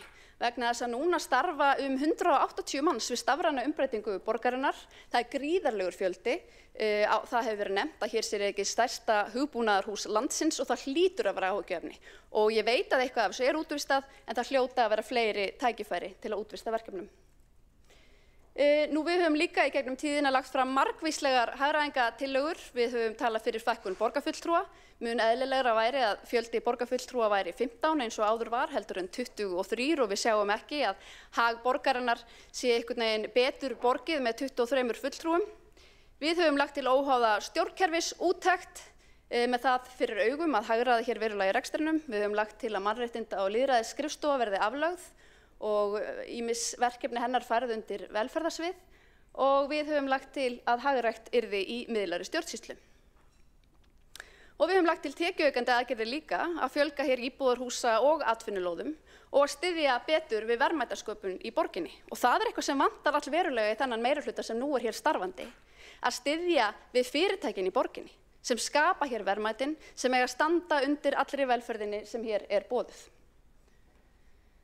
Nú, niðurstaðan auðvitað sú að reksturinn ósjálfbær og ég fór yfir þetta áðan. Skatttekjur og framlög jöfnunarsjóðs standa ekki undir reglulegum útgjöldum. Sum sé, reglulegar tekjur standa ekki undir reglulegum gjöldum og af þessu 14,5 milljarða króna halli. Reksturinn ósjálfbær. Starfsmönnum fjölgar á áður óþekktum hraða og jafnvægi í rekstrinum ekki náð. Jafnvel þó við getum gripið til einskiptistekna, bókhaldstæknilegra atriða, kreist arð út úr innviðafyrirtækjunum, þá erum við ekki búin að ná nauðsynlegu jafnvægi í rekstri borgarinnar. Mig langar að lokum að víkja aðeins máli mínu að skattbyrði á einstaklinga hér í borginni. Og ég ætla að bera saman árin 2010 og 2024 og ég skoða skatttekjur á föstu verðlagi til að vera fullkomlega sanngjörn. Þá hafa þessar fjárhæðir allar verið framreiknaðar og ef við berum saman skatttekjur á föstu verðlagi og fjölda starfandi á hverju ári og skoðum skattbyrði á hvern starfandi einstakling hér í borginni. Það eru tölurnar sem ég ber saman og hvað fáum við? Skattbyrði hefur aukist 358.500 krónur árlega á föstu verðlagi á hvern starfandi borgarbúa milli áranna 2010 og 2024. Þannig að hvert heimili með 2 fyrirvinnur greiðir að meðaltali, og hér erum við bara að skoða meðaltal, 717.000 krónum hærri skatta árlega til borgarinnar en árið 2010. Og það okkar upplifun að frá árinu 2010 hafi þjónustan batnað og að fólk upplifi einhvern veginn að borgin sé að sinna þörfum þeirra betur? Eða fólk bara að greiða meira inn í hítina af sínu sjálfsafla fé? Við þurfum að tryggja sjálfbæran rekstur borgarsjóðs, enda traustur rekstur forsenda öflugrar þjónustu. Við getum ekki verið sveitarfélag eða höfuðborg í forystu sem býður framúrskarandi þjónustu, öðruvísi en að treysta fyrst grunnstoðirnar sem rekstur borgarinnar. Við sjálfstæðismenn köllum eftir heiðarlegum og ábyrgum viðbrögðum við rekstrarvanda Reykjavíkurborgar. Við kærum okkur ekki falsfréttir af einhverjum viðsnúningi í rekstri sem að skýrist af bókhaldstekni eða einhverjum óreglulegum liðum. Við viljum bara raunverulega nálgast máli af heiðarleika. Við viljum hóflega skattheimtu og gjaldtöku af borgurunum. Við sjáum tækifæri til að vinna því á næstu árum að lækka skatta í Reykjavík. Hér á það ekki að vera eitthvað lögmál að skattheimta á hvern borgarbúa blási út ár eftir ár. Hér á að taka á rekstrinum og vinna því statt og stöðugt að draga úr skattheimtu og gjaldtöku af borgurunum. Við viljum sjá aðgerðir sem raunverulega hreyfa nálina í rekstri borgarinnar. Við viljum hagræða rekstrinum, minnka yfirbygginguna, ráðast í eignasölu og hefja niðurgreiðslu skulda og það eru stóra aðgerðirnar sem við trúum að raunverulega muni skila árangri. Þá borgarfulltrúinn Hildur Björnsdóttir lokið máli sínu og næstur á mælendaskrá borgarfulltrúinn Einar Þorsteinsson.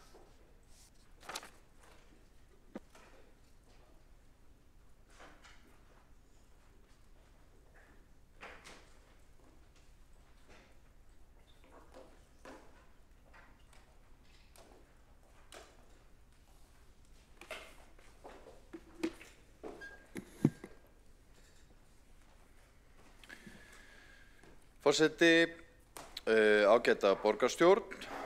Hérna lagður fram ársreikningur fyrir árið 2024 og eins og borgarstjóri fór hér yfir áðan þá stefna fjármál borgarinnar í rétta átt. Þetta í fyrsta skipti í 5 ár sem að borgin skilar afgangi á aðalsjóði og ég ætla nú ekki að endurtaka ræðu borgarstjóra og rekja tölurnar í smáatriðum en mér langar svona aðeins að fara yfir sviðið og rifja upp hvað við höfum verið að glíma við á þessu kjörtímabili. Í upphafi kjörtímabils blasti við borgarstjórn umtalsverður halli, hátt í 16 milljarðar á aðalsjóði og þá var gerð áætlun það að ná niður hallanum og snúa honum í afgang. Og þá strax örfáum mánuðum eftir kosningar réðust við í þessar vinsælu og margræddu hér í borgarstjórn hagræðingaraðgerðir, 100 hagræðingaraðgerðir til viðbótar við almenna hagræðingakröfu á sviðin. Og sú aðferð var gagnleg fyrir okkur hér í borgarstjórn. Við fengum í fangið margar tillögur til að takast á pólitískt og margt smátt gerði eitt stórt. Og niðurstaðan frá fjárhagsáætlun 2023 til 2024 var ríflega 10 milljarða viðsnúningur. En aðalsjóður borgarinnar var enn í 5 milljarða halla. Og fjárhagsáætlun síðasta árs gerði ráð fyrir því að skila borgarsjóði í afgangi og það gleðilegt að það markmið hafi náðst. Nú A-hlutinn rekinn með tæplega 5 milljarða afgangi og samstæðan tæplega 11 milljarða afgangi og þetta 14 milljörðum betri niðurstaða en árið áður 2023. Skuldaviðmiðið samstæðunar lækkar fyrir 110 í 104% og EBITan styrkist og þetta allt saman í rétta átt. Við höfum þurft að draga saman fjárfestingar á þessu kjörtímabili en það spilaði saman á mjög neikvæðan hátt bæði vantrú markaðarins á fjármálum borgarinnar í ljósi undangengins hallareksturs og svo almennt efnahagsástand í landinu. Verðbólga og háir vextir gerðu að verkum að það var óskynsamlegt að taka lán til fjárfestinga og veltufé frá rekstri var ekki nægilegt til þess að standa undir þeim fjárfestingum sem við hefðum viljað fara í. Þess vegna með hagsmuni borgarbúa að leiðarljósi drógum við úr lántökunni til þess að skuldsetja ekki borgarbúa til lengri tíma með afar óhagstæðri lántöku. En við höfum þó verið sammála það að standa vörð uppbyggingu í skólamálum og viðhaldi skólabygginga og svo fjárfestingum fyrir húsnæðisuppbyggingu. Þetta hefur verið svona megin þungin í fjárfestingunni hjá okkur á þessu tímabili.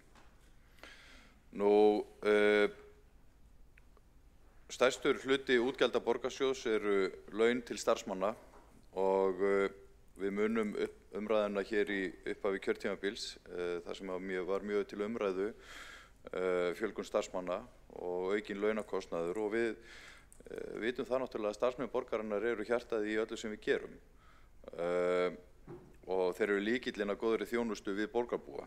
En við verðum að hafa, eins og var nú rætt hér í ræðu borgarfulltrúa Hildar Björnsdóttur áðan, að hafa yfirsýn yfir fjölda starfsmanna, hafa vökul augu fyrir stöðum mönnunar á starfsstöðum borgarinnar, enda rekum við 100 starfsstaða og ég kannast nú ekki við þessar tölur sem að borgarfulltrúin Hildur Björnsdóttir setti fram hérna áðan. Samkvæmt mínum upplýsingum þá stendur fjöldi stöðugilda í stað og þessi fjöldi starfsmanna sem borgarfulltrúin nefndi hér áðan segir í sjálfu sér ekkert umfangi. Það eru stöðugildin sem eru tölurnar sem við ættum að miða við.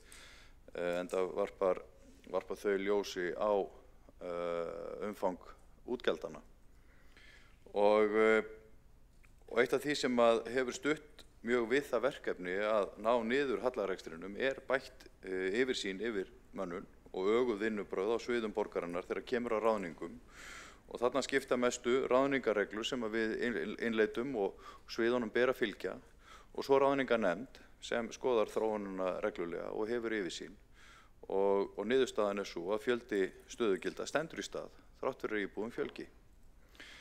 Og mér langar til þess að nota tækifæri hér, til þess að þakka borgarfulltrúum í fyrrverandi meirihluta fyrir samstarfið rekstur borgarinnar. Þetta eru ólíkir flokkar og sannarlega var stundum tekist á þegar koma fjármálunum en niðurstaðan liggur fyrir og ég held að við getum verið ánægð með þann árangur sem að þessi ársreikningur ber með sér. Og svo langar mig til þess að þakka okkar öfluga starfsfólki fyrir árangurinn, ekki þá bara þeim sem að stýra fjármálunum út á sviðunum, heldur líka öllu öðru starfsfólki borgarinnar. En forseti, kæra borgarstjórn, ég þrátt fyrir þennan góða viðsnúning sannfærður það að það sé hægt að gera betur og við verðum að gera miklu betur. Við þurfum og borgin þarf nauðsynlega á því að halda að styrkja ennþá frekar reksturinn svo hægt sé að bæta grunnþjónustu við borgarbúa og lækka, svo dæmi séu tekin, fasteignagjöld á heimili og fyrirtæki. Og við verðum að styrkja reksturinn svo hægt sé að draga úr lántöku og greiða niður skuldir. Markmið fjármálastefnunnar að greiða niður meira af skuldum heldur en við tökum ný lán árið 2027. Og því miður þá stefnir ekki í það nema við höldum áfram að rýna reksturinn. Og svo verðum við að muna það að reksturinn undirstaða alls sem við gerum. Til þess að geta fjárfest betur í menntakerfinu sem við rekum hér, stærsta menntakerfi á landinu. Og þar eru áskoranir sem við verðum að vera óhrædd við að horfast í augu við. Það viðhaldsskuld sannarlega í húsnæðinu, en það líka mannekla. Og þess vegna þurfum við að fjárfesta í húsnæðinu og starfsfólkinu og starfsaðstæðum þess. Og svo það börnin sjálf. Við sjáum það í mælingum að árangurinn ekki nægilega góður og við skuldum börnunum að leggja meiri áherslu á árangur í skólakerfinu. Og svo það þessar félagslegu áskoranir sem við höfum lesið í fjölmiðlum og finnum hér í kerfinu sem við verðum að takast á við. Og þetta eru gríðarlegi fjármunir sem undir. Og ef það eitthvað sem skiptir máli hér í borginni og í borgarstjórn, þá það að efla okkar ágæta skólakerfi. Og svo þurfum við að halda áfram að bæta reksturinn til þess að geta brotið land, fjárfest í nýjum hverfum og stutt við húsnæðisuppbyggingu. Aðeins þannig tryggjum við samkeppnishæfni borgarinnar og aðstæður fyrir ungt fólk til þess að hefja sinn búskap og fjárfesta eigin fjármunum í Reykjavík, að búa hér. Og við verðum að halda áfram að bæta reksturinn til þess að geta búið þannig samfélag eldra fólks að það lifi hamingjusömu og heilbrigðu lífi til að geta stutt við félagsstarfið sem að dregur úr einmannaleika og gert við gangstígana og saltað og mokað snjóinn. Bara mætt væntingum fólks borg þar sem einfalt og gott að búa. Og svo verðum við að geta að halda áfram að bæta reksturinn til þess að geta gripið fólk sem að missi fótana, verður fíknina bráð eða gleymir við veikindi og bætt aðstæður barna og ungmenna tryggja þau fái öll tækifæri til þess að taka þátt í íþróttum, tónlistarnámi eða hverjum þeim tómstundum sem að þau listir. Eins og segir í stefnun okkar að geta látið draumana sína rætast. Þetta kostar allt saman pening. Þess vegna er það eiginlega alveg sama hvaða frábæru pólitísku skoðanir við höfum hér og hvernig við viljum forgangsraða fjármunum. Ef við setjum rekstur og fjármál borgarinnar ekki í algjöran forgang, þá erum við bara hér að slást krónur sem er ekki til og eyðum sífellt efni fram. Og á endanum kemur alltaf að skuldadögum.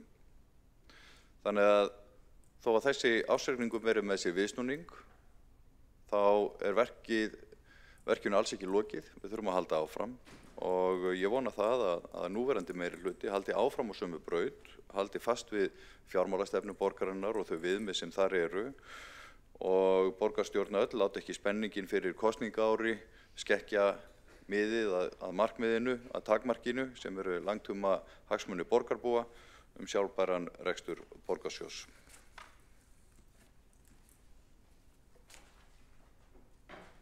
Borgarfulltrúi Einar Þorsteinsson hefur lokið máli sínu. Einn borgarfulltrúi hefur óskað eftir að veita andsvar. Hildur Björnsdóttir.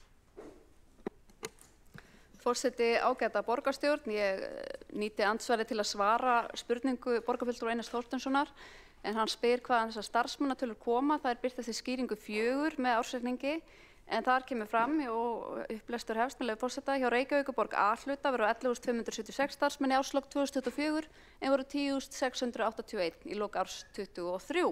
Á sömu síðu kemur líka fram að fjöldi stöðugilda að meðaltali hafi verið 8.606 24 en eilítið lægri 23 8.575.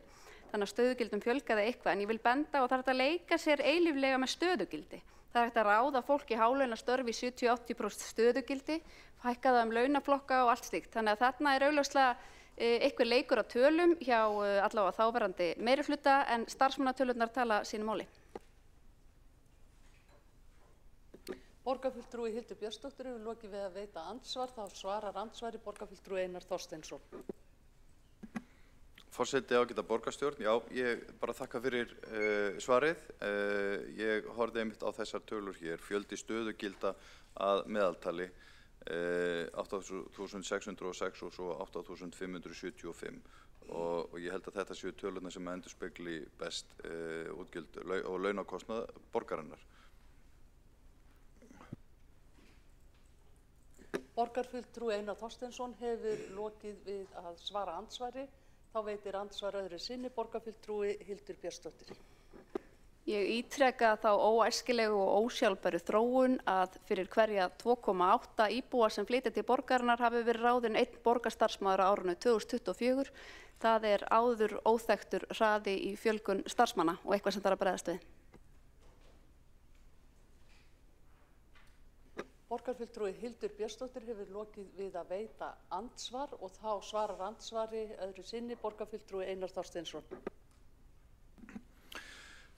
Forseti, ef ég skil þetta rétt, þá er þessi tala punktstaða áramót og segir ekkert meðalfjölda starfsmanna á árinu, og ég held að það sé rétt að við fáum bara ítarlegri upplýsingar þetta og látum taka það saman. Borgarfulltrúi Einar Þorsteinsson hefur lokið við að svara andsvari og þá telst andsvörum lokið. Næst tekur til máls borgarfulltrúi Alexandra Briem.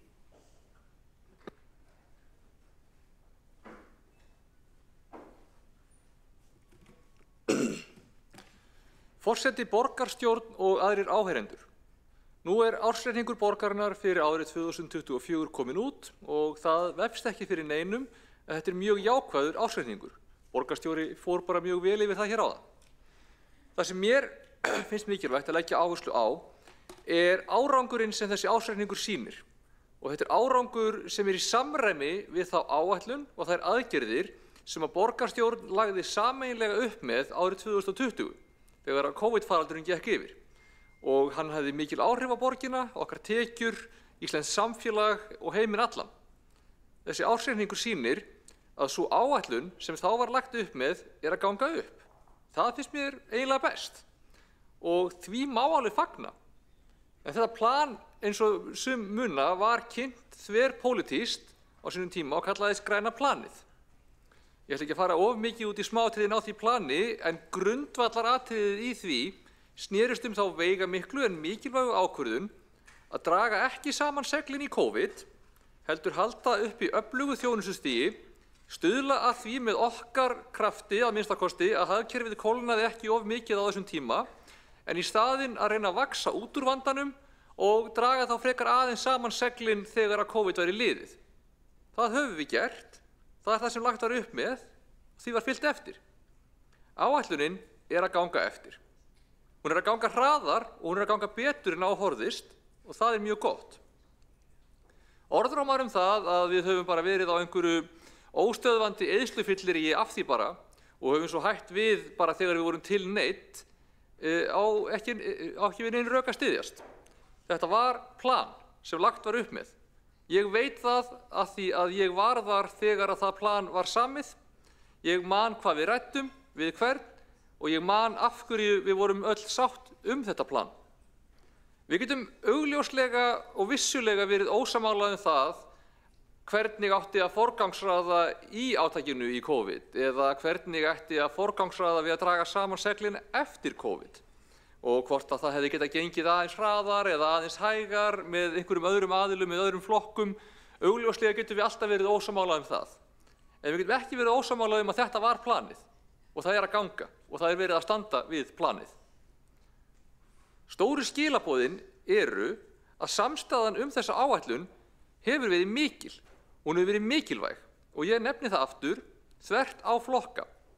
Og það er ekki vegna þess bara að allir séu svo góðir vinir eða eitthvað svoleiðis, þó við getum alveg verið það, heldur þetta einfaldlega vegna þess að þetta er skynsamlegt plan. Það var sameiginleg ákvörðun og sameiginleg eftirfylgni. Og þess vegna þetta að ganga eftir. Og fyrir þann árangur má hrósa mörgum. Og þó svo að við í Pírötum og Samfylkingunni séum í rauninni þau einu sem erum búin að vera í meirihlutum alveg síðan þá voru flokkar í borgarstjórn þverpólitískt sammála þetta á sínum tíma og á sameiginlegum blaðamannafundi árið 2020 voru allir flokkar sem þá voru í borgarstjórn með. Og þeir meirihlutar sem síðan hafa starfað hafa allir skilið þetta plan og verið sammála þessu plani. Í upphafi með okkur Pírötum og Samfylkingu voru það VG og Viðreisn, svo Framsókn og Viðreisn, nú Sósíalistarflokkur fólksins og VG. Þessir flokkar hafa allir lagt hönd á plóg og eiga raunverulega hrós skilið. Og bara, augljóslega á Einar sinn þátt í þessu, augljóslega á Lóa sinn þátt í þessu, bara, ég skal ekki fara í nefna alltaf, augljóslega þetta ekki eitthvað sem bara ég eða bara Heiða eða bara Dagur, þetta ekki eitthvað þannig, við erum búin að vinna að þessu saman. Starfsfólk borgarinnar og borgarbúar hafa líka verið með okkur í liði. Pólitíkin á þetta ekkert ein heldur, þvert á móti. Samstaðan þetta hefur verið mikilvæg og ég tel að öll sem hafa komið að þessu á þessu tímabili hafi skilið það og staðið með því. Það hefur ekkert verið sérstaklega erfitt að sannfæra fólk það í stórum dráttum að þetta sé góð hugmynd. Og ég tel meira að segja, ég er kannski bara bjartsýniskona, en ég tel að jafnvel þó svo yrðu einhver massíf meirihlutaskipti þá myndu þeir flokkar sem tækju við alveg skilja þetta og í grófum dráttum standa með því áfram þó svo þau myndu kannski velja að forgangsraða öðruvísi innan plansins heldur við höfum verið að gera. Ég held að við séum öll svolítið þarna og ég vona það. Ég tel meira að segja að Sjálfstæðisflokkurinn og Miðflokkurinn sem voru með okkur í þessari yfirlýsingu árið 2020 hafi skilið þetta þá og gerið það enn þó þau hafi ekki tekið þátt í meirihlutum síðan. Stjórnendur borgarinnar og starfsfólk eiga líka ótrúlega mikið hrós skilið. Ekki bara fyrir það hversu ótrúlega vel þau stóðu sig í gegnum faraldurinn, heldur líka fyrir það hversu vel hefur gengið að aðlagast breyttum aðstæðum aftur eftir að COVID leið hjá. Ég ætla ekki að fara eitthvað mjög mikið út í það, en augljóslega hafa verið aðrir erfiðleikar. Birgðakeðjur vegna COVID voru lengi að taka við sér, stríð í Úkraínu og fleira. Nú sjáum við fram á mögulega einhvers konar tollastríð í heiminum eða þaðan að verra. Við skulum bara vona að allt fari ekki á versta veg. En starfsfólki okkar hefur staðið sig ótrúlega vel. Íbúar eiga líka hrós skilið. Þegar var sýnt þessum erfiðu aðstæðum skilning og tekið þátt í því með okkur að láta hlutina ganga. og nú síðast með því að taka þátt í því ásamt starfsfólki og reyndar einstaka borgarfulltrúum að senda inn 265 tillögur að því hvernig við getum nýtt betur tíma og fjármuni borgarinnar. Þessi sameiginlega staðfesta okkar allra núna að skila sér. Rekstrarniðurstaða A og B hluta 10,7 milljarðar sem 14,2 milljörðum betra en 2023. Skuldaviðmið A og B hluta án Orkuveitu 104% sem 6% lækkun milli ára. Skuldaviðmið A hluta 77% og lækkar 5% milli ára sem bara gott á landsvísu. Heildar eignir A og B hluta 979 milljarðar og eiginfjárhlutfallið 46,4%. Tekjur jukust 10,3% og 25,8% hærri en 2023. Veltufé frá rekstri 40,3 milljarðar. En svo vil ég kannski líka nefna það að fjölgun stöðugilda var óveruleg á tímabildinu, þó reynt sé að halda öðru fram. Ég fór nú bara á milli ræða hérna og spurði fjármálastjóra og það var fjölgun 31 stöðugildi á árinu. Og það getur ekki talist mikil aukning á einu ári hjá svona stóru sveitarfélagi. Mér finnst það líka mikilvægt að koma aðeins inn á það að það í sjálfu sér ekkert flókið að skera niður til þess að skila bara jákvæðri fjárhagsniðurstöðu. Ef við hefðum séð fram á minni tekjuaukningu, minni sölu eigna, minni sölu lóða, uppbyggingarheimilda eða þá með meiri kostnað, þá hefðum við þurft að hagræða meira til að halda plani. Það að við gerðum það ekki notað af sumum sem einhver rök fyrir því að reksturinn sé ekki sjálfbær, að það sé bara einhver ytri tilviljun þetta dæmi hafi gengið upp hjá okkur. En það ekki svoleiðis. Kostnaður á að gera það hefði verið á kostnað mikilvægrar og nauðsynlegrar þjónustu við borgarbúa. Markmiðið og var að halda plani, ná okkur út úr COVID-vandanum, vera með góðan rekstur, en án þess að ganga nær okkar kjarnaþjónustu við nauðsynlega þurfum. Ef okkur alveg sama hvaða þjónustu við veitum, þá getum við augljóslega skorið miklu meira niður, en við viljum það ekki. Ef við hefðum neyðst til þess, þá hefðum við geta ekki að gengi lengra vegna þess að tekjur jukust, vegna þess að við erum með ágætis arðgreiðslur, ágætis söluhagnað, þá þurftum við ekki að ganga lengra til þess að halda plani. En við hefðum geta gert það. Við viljum veita góða þjónustu. Við viljum öfluga skóla, við viljum hjálpa fólki sem stendur höllum fæti. Það ekki eina markmið okkar að skila sem bestum rekstrarafgangi. Markmiðið að reka hér góða borg innan þess ramma sem fjárhagurinn setur okkur og þannig að við höldum áætlun. Mér finnst líka bara svona kannski rétt að nefna það í framhjáhlaupi að borgarstjórnar meirihlutin ákveður ekki pólitískt hvernig eiga skilgreina lífeyrisskuldbindingar. Það bara gert eftir bestu vitund og þekkingu okkar sérfræðinga og ég frábið mér þá ásökun að hér sé maður að óheiðaleg bellibrögð. En auðvitað viljum við nota það svigrúm sem við höfum til þess að gera betur. Og við forgangsröðum því svigrúmi núna í þágu þjónustu við íbúa, þjónustu við börn og í það að tryggja að borgin sé góður staður til að búa. Og það sem skiptir máli núna að við látum ekki deigan síga, við höldum plani og látum þetta ganga áfram upp. Þá gildir að sýna staðfestu og ábyrgð í rekstri, sýna útsjónarsemi og skynsemi, forgangsraða þeim hlutum þjónustu sem snýr að fólki, sem snýr að börnum, sem snýr að skólum og þegar kemur að fjárfestingu að forgangsraða þeim fjárfestingum sem kom í veg fyrir meiri kostnað seinna og sem gera kerfin okkar skilvirkari og spara peninga og gera okkur kleift að gera meira ódýrara í framtíðinni. Í því ljósi vil ég fara aðeins yfir árangursmat úr stafrænu umbreytingunni sem ein af áherslum sem við lögðum upp með 2020 í græna planinu og höfum haldið áfram í samandreginni mynd eftir að því átaki lauk. Við báðum mat á ábataverkefna og ég komin með niðurstöðuna á því mati úr 20 verkefnum og ég ætla að leyfa mér að lesa þá upp þó að það sé ekki endilega skemmtilegasta lesning áratugarins, þá ætla ég að leyfa mér að fara með þennan lista. Það eru rafrænar undirritanir, mínar síður, Torgið, Teams sem símaverkefni, Jamf, Byggfjör, Asjur, þjónustugátt, stafrænt vinnuafl sem fasteignagjöld, stafrænt vinnuafl, hreyfingar yfirleitt viðskiptamanna, átak í teikningaskönnun, sameining starfsfólks milli svokallaðra dómeina, tölfræði gagnalandslags á velferðarsviði, utanumhald hugbúnaðarleyfa, vefsvæði á skóla- og frístundasviði, félagsmiðstöðvakerfi, stafrænt borgarkort, fundarumsjónarkerfið Lóa, fasi 2, ferlavél mannauðs og vefur hinshússins á reykjavík.is. Þessi verkefni bara hafa skilað ótrúlega miklum árangri. Eftirfarandi árangur varð af þessum verkefnum samanlagt á ársgrundvelli. Beinn fjárhagslegur sparnaður fyrir Reykjavíkurborg 613.935.287 krónur. Sparnaður á tíma borgarbúa 12.957 klukkustundir. Sparnaður á tíma starfsfólks 7.267 klukkustundir.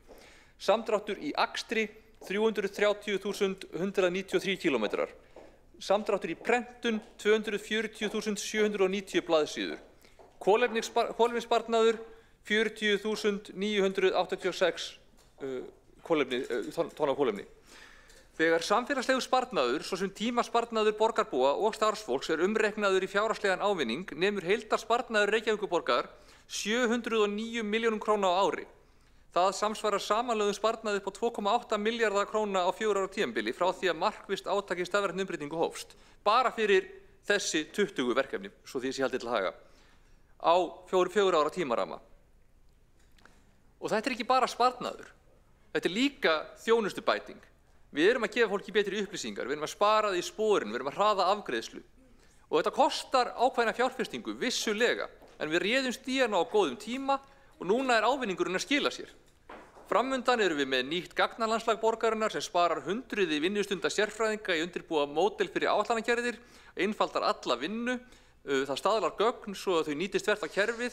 Við erum líka að undirbúa innkaup á nýju fjármálakerfi og starfsmannakerfi fyrir borgina og launakerfi ásamt því sem nýtt málakerfi fyrir velferðarsvið í vinnslu og við erum þátttakendur í því með ríkinu og öðrum sveitarfélögum að búa til sameiginlega nemendagrunn fyrir landið.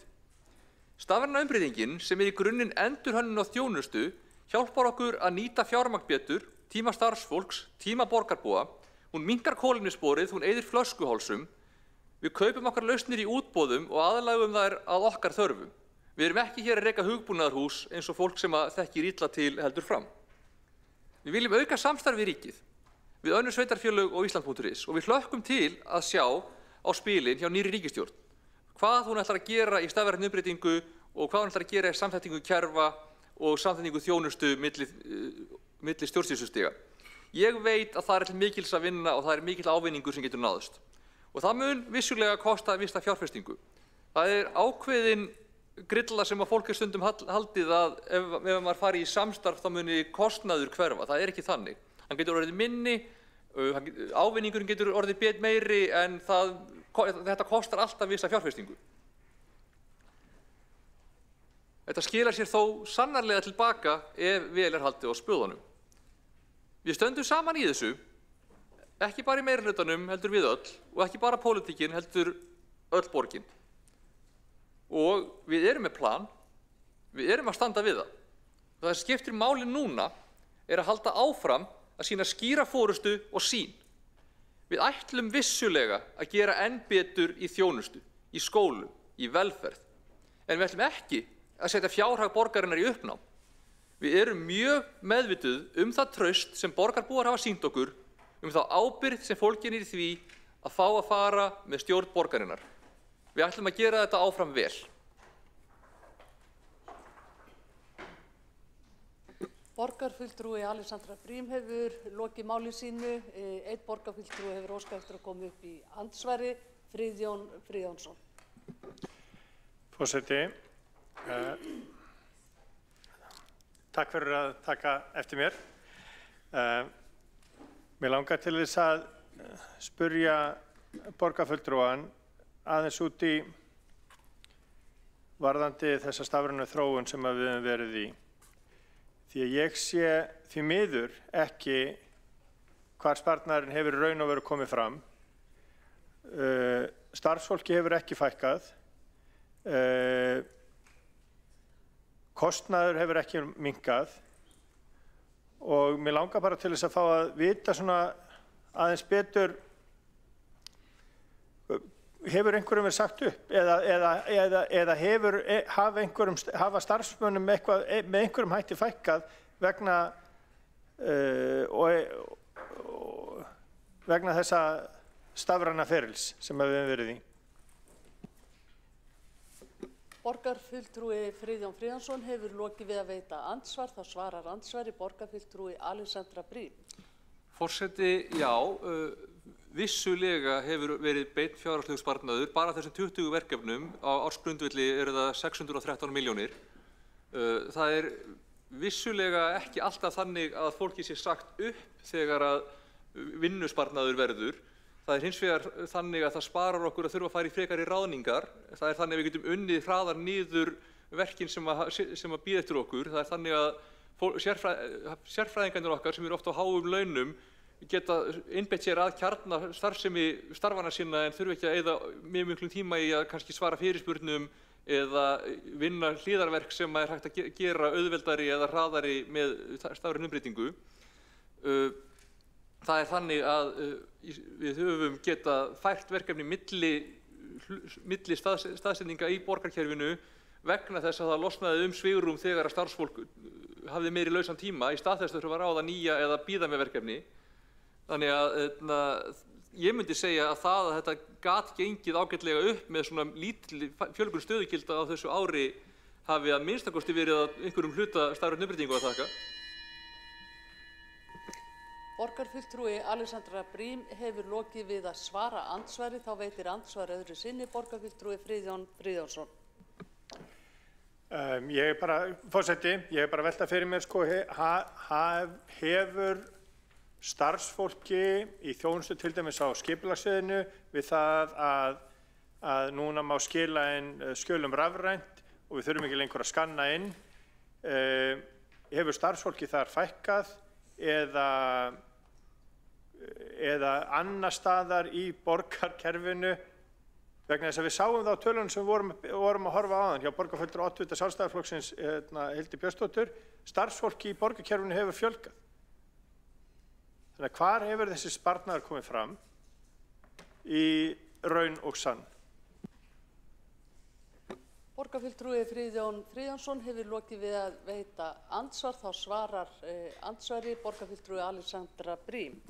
Forseti, eins og ég fór yfir þá fjölgaði 31 stöðugildi á árinu og það ekki mjög mikil fjölgun. Ég tel að hún hefði orðið meiri án stafrænu umbreytingarinnar. Það líka þannig að starfsfólk var flutt á milli verkefna og það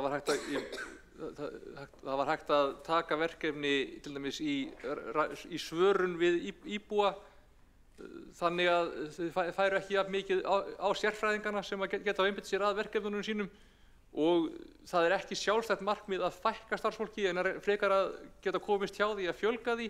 Það ennþá töluvert mikið álag eins og umhverju skipulagssviði að vinna skipulagsmál, að vinna úr beiðnum, að vinna úr deiliskipulögum og við þurfum bara allt það auka svigrúm sem við getum skapað okkur þar með því að eyða tíma minna í verkefni sem hægt að gera sjálfvirkari.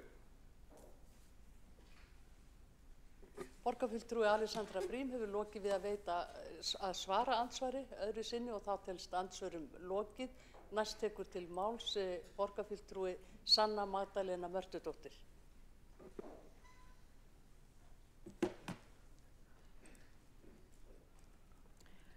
Forseti, borgarstjórn og öll sem eru að fylgjast með. Í dag ræðum við árangur síðasta árs. En hvað árangur og hvernig mælum við árangur? Það eingöngu í fjárhagslegum niðurstöðum ársreiknings, jákvæðri rekstrarniðurstöðu, hallalausum rekstri, ákveðnu skuldaviðmiði, veltufé frá rekstri og tölulegum upplýsingum sem eru á grænu? Eða þarf að líta til fleiri þátta? Ekki árangur mældur í veittri þjónustu, góðri þjónustu, fjölbreyttri þjónustu sem sniðin að þörfum íbúa borgarinnar? Þegar við ræðum niðurstöður ársreiknings þá þarf að ræða meira en rekstrarniðurstöðuna. Við erum hér til þess að reka góða borg þar sem tryggja þarf grunninn, húsnæði og velferð. Og lítandi einmitt til velferðarsviðs og þá vitum við að tekjumöguleikar sveitarfélaga eru ekki margir og lengi hefur verið rætt samskipti ríkis og sveitarfélaga í þeim efnum. Þegar litið til velferðarsviðs þá má sjá að annar rekstrarkostnaður var 7,7% umfram fjárheimildir og frávik skýrist að stærstum hluta af þjónustu við börn og ungmenni með fjölþættan vanda. Fyrirkomulag og innihald þeirra þjónustu hefur lengi verið umfjöllunarefni í samskiptum ríkis- og sveitarfélaga og var því ánægjulegt að sjá í mars á þessu ári breytta ábyrgðaskiptingu kynnta þar sem ríkið mun taka sér þjónustu við börn með fjölþættan vanda. Það okkar hlutverk að veita íbúum Reykjavíkur góða þjónustu með sem hagkvæmustum hætti og leggja grunn að auknum lífsgæðum borgarbúa til lengri og skemmri tíma. Og í dag erum við að tala tölur. 145.931 íbúi bjó í Reykjavík þann 1. desember 2024. Þetta kemur fram í greinargerð með ársreikningi. Og við þurfum að tryggja góða þjónustu við alla þessa íbúa. Og við vitum að því verki sennilega aldrei lokið.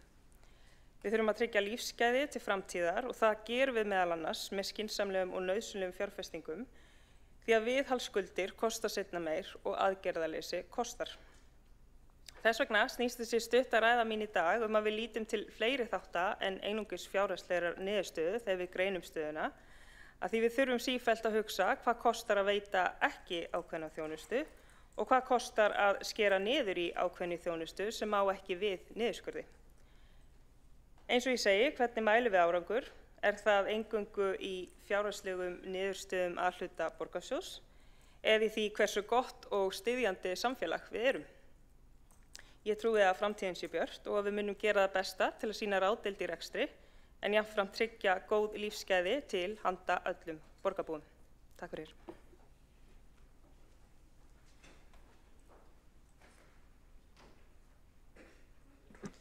Borgarfulltrúinn hefur lokið máli sínu. Næsta á mælendaskrá borgarfulltrúinn Þórdís Lóa Þórhallsdóttir.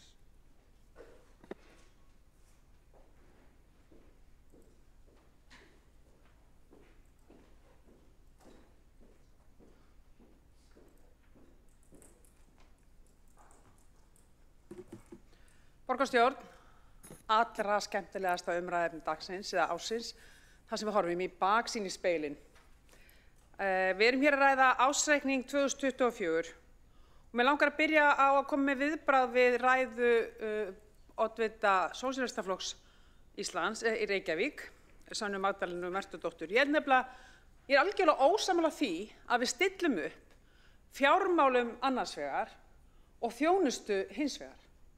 Þetta sama keðjan og ef við náum ekki að skilja það, þá held ég að við séum ekki á góðum stað.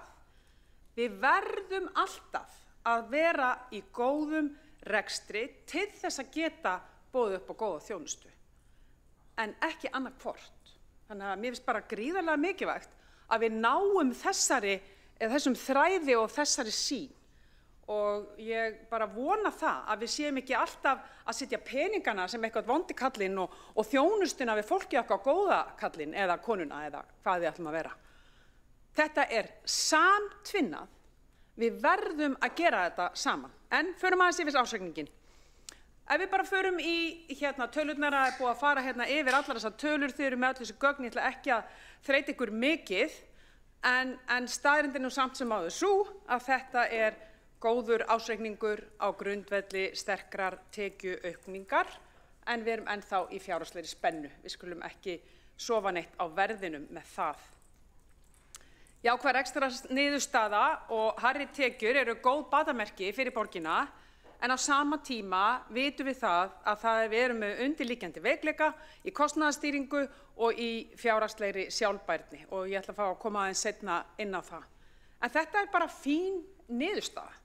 10,7 milljarðar fyrir samstæðuna, 4,7 milljarðar fyrir heildina. Þetta að mestu leyti, við getum ekkert horft fram hjá þeirri staðir, þetta að mestu leyti drifið fram á hækkun tekna, ekki að einhverju stórkostlegri niðurfellingu kostnaðar, en við sjáum samt sem áður að aðhaldsaðgerðirnar sem við fórum í árið 2023 og 2024 hafa bara virkað ágætlega. Það ekki eini drifkrafturinn í þessu, sannarlega ekki, það tekjuaukningin. En kostnaðar hefur ekki aukist í takt við það sem áður var, þannig að aðhaldsaðgerðirnar sem hér voru samþykktar og svo viðspyrna sem hér var samþykkt hefur bara virkað ágætlega og við getum bara alveg klappa okkur öll á bakinu með það. Það náttúrulega bráðfyndið að við hér í borgarstjórn sem að metast það hverjum sé að þakka. Hvort það sé einhverju fjármála snildi einstaka flokka eða borgarstjóra. Eru við brennuvargar eða eru við slökkvilistjórar? Hvað eru við hinn þá hérna sem sitja hérna? Eru við forvarnarfulltrúar? Ég bara spyr. Eru við svo sem pössum upp á að enginn kveiki í eða það þurfi slökkvilistjóra? Ég bara, nei félagar, við eigum þetta öll saman því að hér í borgarstjórn, það vitum við að hér gerir enginn neitt einn. Þannig að mér langar bara að byrja því að óska allri borgarstjórn, hvort sem við vorum í meirihluta einhvern tímann eða ekki, til hamingju með bara stórfínan árangur. En gleymum því ekki að það samt sem áður staðreynd að niðurstaða og góð niðurstaða langflestra sveitarfélaga í ársreikningu 2024 eru drifin áfram af hækkun tekna og viðbragði þessara sveitarfélaga við kostnaðaraukningu sem var á COVID-árunum okkar. Förum aðeins stutt yfir þetta. Rekstrargjöld hækka þó nokkuð og mörg svið fara yfir fjárheimildir. Já, það bara staðreynd. Og þetta þekkjum við. Barnaverndin búið að draga þetta hérna fram, leikskólar og vetrarþjónusta. Og þetta á ekki að koma neinu hér á óvart. Barnaverndina þekkjum við öll. Og það bara mjög mikilvægt að við finnum viðeigandi lausnir á því með stjórnvöldum. Vetrarþjónustan stórbætt. Við getum bara verið ógeðslega ánægð með blessuðu bókina eins og búið að gera mikið grínað. En hún virkaði. Þetta bara virka vel. Þetta bara miklu betri þjónusta. En hvað? Jú, hún kostar líka mikið meira. Og við höfum ekki verið að áætla fyrir henni. Þannig að auðvitað þurfum við að skoða hvernig við ætlum að áætla fyrir svona sveiflukendri þjónustu. En til hamingju borgarstjórn, vetrarþjónusta borgarinnar bara miklu betri heldur en hún var. Má bæta hana alveg 100%. Vitum við hvernig hún verður á næsta ári? Ekki guðmund. En vel gert. Leikskólar sá þáttur sem mikilvægt að horfa til. Þar hefur fyrrum meirihluti náð verulegum árangri með því að byggja upp fjárhagslíkun sem stilla af fyrst grunnskólana og núna leikskólana. Og við þekkjum öll hvurslags bylting það var þegar við tókum upp grunnskólalíkanið hér fyrir 2 til 3 árum síðan og hvernig við erum núna að ná tökum og munum ná tökum á leikskólanum með innleiðingu fjármálalíkans sem hófst núna á þessu ári 2025. Gleymum því ekki hvar við vorum bara fyrir nokkrum misserum síðan þar sem stöðugar yfirkeyrslur grunnskóla og leikskóla voru sem var í rauninni ekkert annað en fjármálaleg óstjórn og þessi óstjórn hún heyrir núna sögunni til. Og hverju eru þakka? Það því að þakka að þessi borgarstjórn hér, hún tók í taumana. Hún þorði að gera grútleiðileg líkön sem var gert mikið grín af en þau virka. Þau stilla þetta allt saman af og það þarf náttúrulega eðlilega að endurskoða þau stöðugt og mér langar það bara óska til hamingju með þennan árangur fjármálasviðin okkar en ekki síður skóla- og frístundasviði og öllu því starfsfólki sem tók þátt í þessari þverfaglegu vinnu því að hún var erfið, hún var flókin en kæru félagar, hún að virka. Þannig að ég vona að ég standi hérna að ári horfandi á ársreikning 2025 og við sjáum ekki svona mikla yfirkeyrslu leikskólana. En þetta mun taka lengri tíma en 1 ár. Ég átta mig alveg á því. Svo langar mig líka að draga fram annað jákvætt og það að Reykjavíkurborg fær hæstu einkunn fyrir græn skuldabréfaútgáfu. Ég segi bara til hamingju með það. Kæru félagar, það voru við hérna í þessari borgarstjórn sem riðum á vaðið og höfum verið að gefa út bæði græn og félagsleg skuldabréf. Þannig að hérna þarna Reykjavík í algjöri forgöngu og það frábært. En við langar aðeins að draga fram pólitíkina samt. Einn góður árangur í ársreikningi ekki nóg. Og við getum ekki bara byrjað að eyða 4,7 milljörðum eins og mörg virðast halda. Við erum bara alls ekkert komin á lygnan sjó. Það skiptir öllu máli núna að áframhaldi hér skýr fjármálastefna sem fylgi annars þeirri góðri stefnu sem að við samþykktum hér og borgarstjóri fór aðeins yfir á hann. En í henni einmitt grundvallast þessi umræða sem við erum svolítið að ræða hér í dag og það sjálfbærnin til lengri tíma. Með algjört lykilatriði að mínu mati. Bara þannig verður tryggður stöðugleiki í fjármálum borgarinnar. Og við þessu þurfum við alltaf að vera að bregðast við. Það er hérna nokkur langtíma markmið sem að við settum okkur til 5 ára. ábyrg ráðstöfun fjármuna, áframhaldandi aðhald í rekstri og fjárfestingu fyrir borgarbúa og ég tala áframhaldandi aðhald í rekstri. Við skulum ekki daðra neitt við þá von að við getum bara farið að eyða peningum hér. Við þurfum að halda vel á spöðunum. Fjármunum verður að forgangsraða í þágu samfélagslegra innviða með áherslu á verkefni sem stuðla að umhverfislegum, samfélagslegum og fjárhagslegum ávinningi. Þetta erum við alveg skýr með og við verðum að tryggja festu og fyrirsjáanleika í fjármálastefnu og stjórn borgarinnar til langtíma. Og ég dreg þetta sérstaklega fram núna því að þegar pólitíkin í svona limbodansi eins og við hérna í borgarstjórn eru núna, þar sem við erum með skammtíma samstarfsflokka sem vinna saman núna í 1 ár og við vitum ekkert hvað framtíðin byrja í skauti sér, en við vitum líklegast á öllu leyti að þetta ekki veruleiki sem við stöndum frammi fyrir eftir kosningar eftir ár. Og ég legg bara miklu áherslu á það verði ekki gerðar einhverjar kollhnísæfingar með skammtíma leiðarljós að loki. Og ég því fegin að heyra hér í fulltrúum samstarfsflokkanna tala að það eigi að halda sig við langtíma sýn og fjármálastefnu eins og hún birtist og hefur verið samþykkt hér í borgarstjórn. Mér langar aðeins að fara ofan í svona nokkur atriði. Það þetta jafnvægi í rekstrinum. Það að Reykjavíkurborg verði hagstæð fyrir fjölskyldufólk til að búa í. Þetta drögum við ágætlega fram í þessum ársreikningi. Mér langar líka aðeins að ræða launaútgjöld og hlutfallatekjum og hér hefur verið þrætt stöðugildi versus fjölgun starfsmanna. Við virkjum náttúrulega 2023 stór auki eftirlit með ráðningum. Hér svona gert grín að því eins og það hafi verið bara einhver fyndin tilraun, en við skulum bara ekki gleyma því að hún virkaði. En ég ætla ekki að fara inn í þetta víravirki sem eitthvað svona leikfimi æfingar eru. Heldur minni ég bara á það að við erum með mælaborðina. Við erum með mælaborð sem langbesta vísbendingin það hvert við stefnum í launahlutfalli og það segir bara alveg skýrt. Við ætlum að vera með launakostnað undir 80%. Spurningin eru við það eða eru við það ekki? Og það ekki fyrir við erum komin undir það að við erum komin á grænt. Þannig að hvort að þeim hefur fjölgað eitthvað stöðugildunum eða starfsmönnunum og hvað allt þetta fólk að gera, við treystum okkar starfsfólki úti til þess að meta það, en það ekki fyrir við erum komin með launakostnaðinn undir 80%. Og nú bara framkallið þið myndina sem að borgarstjóri sýndi hérna áðan af þessum mælakvörum, því þessi mælieining þar. Undir 80% af launakostnaði, ekkert annað í boði. Við erum ekki komin þangað, við hins vegar siglum þangað hraðbyrt ef þið horfið bara á þessa góðu töflu okkar. Svo erum við að tala á hagræðingu rekstri með áherslu á að leita hagkvæmustu leið til útfærslu og þjónustu og rekstri í borginni. Og af hverju ég að draga fram þetta markmið og fjármálastefnu? Jú, þarna nefnilega verið að vísa í hvað á að innvista og hvað á að útvista. Og það að skoða það vel, segir í fjármálastefnunni.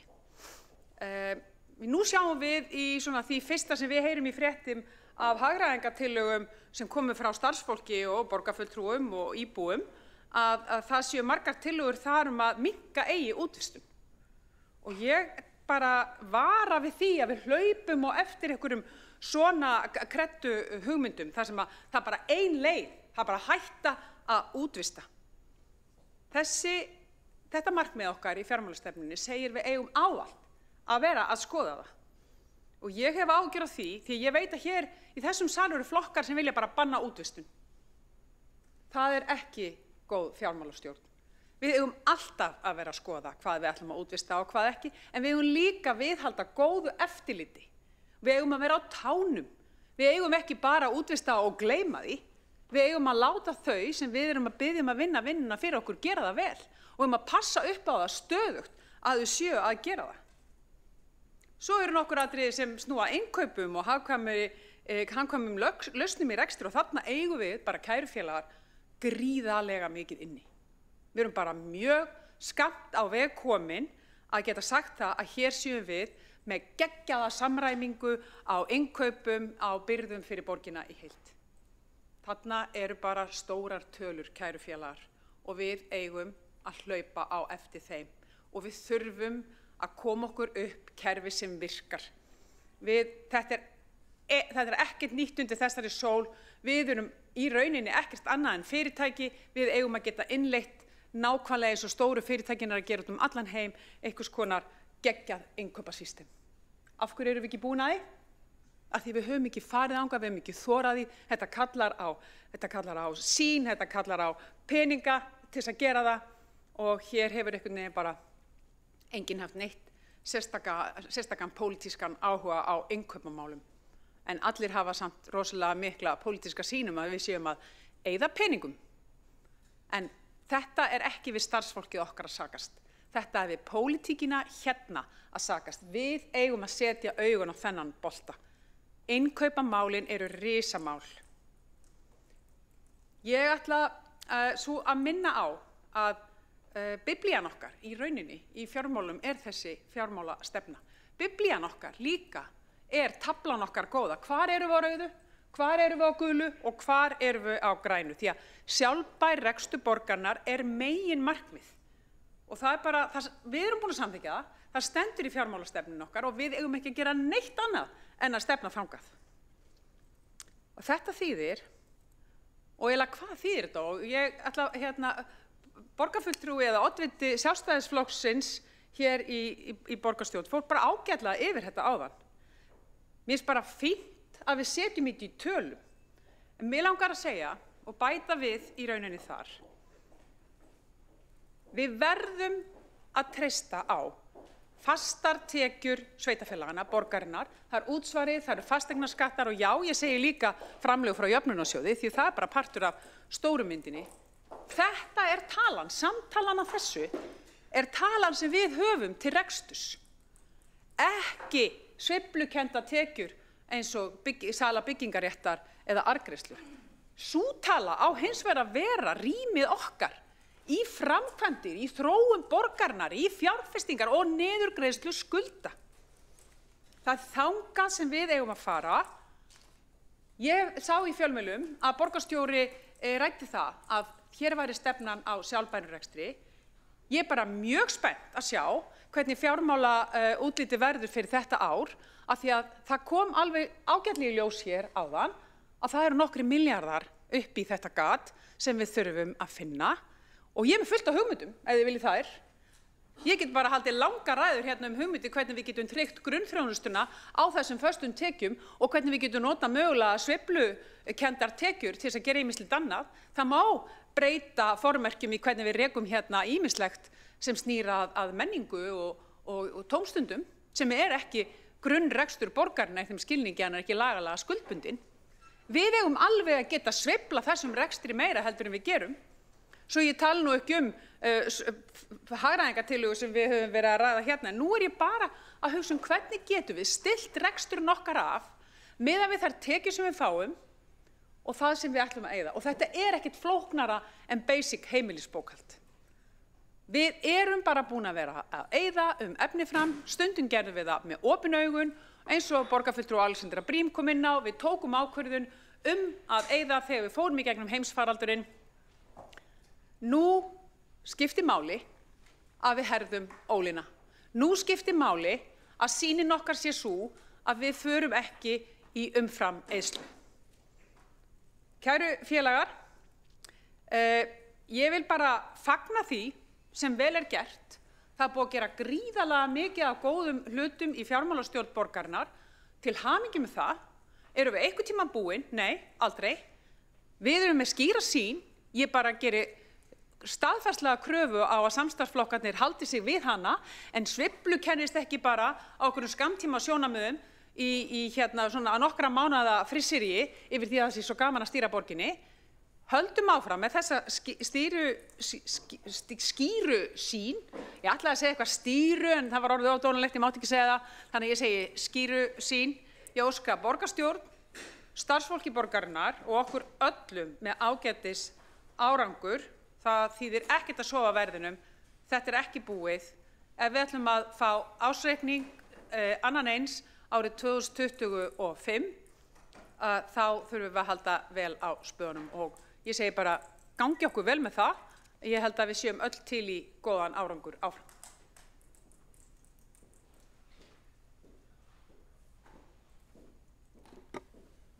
Borgarfulltrúinn hefur lokið við mál sitt. Næst á mælendaskrá er borgarfulltrúinn Helga Þórðardóttir.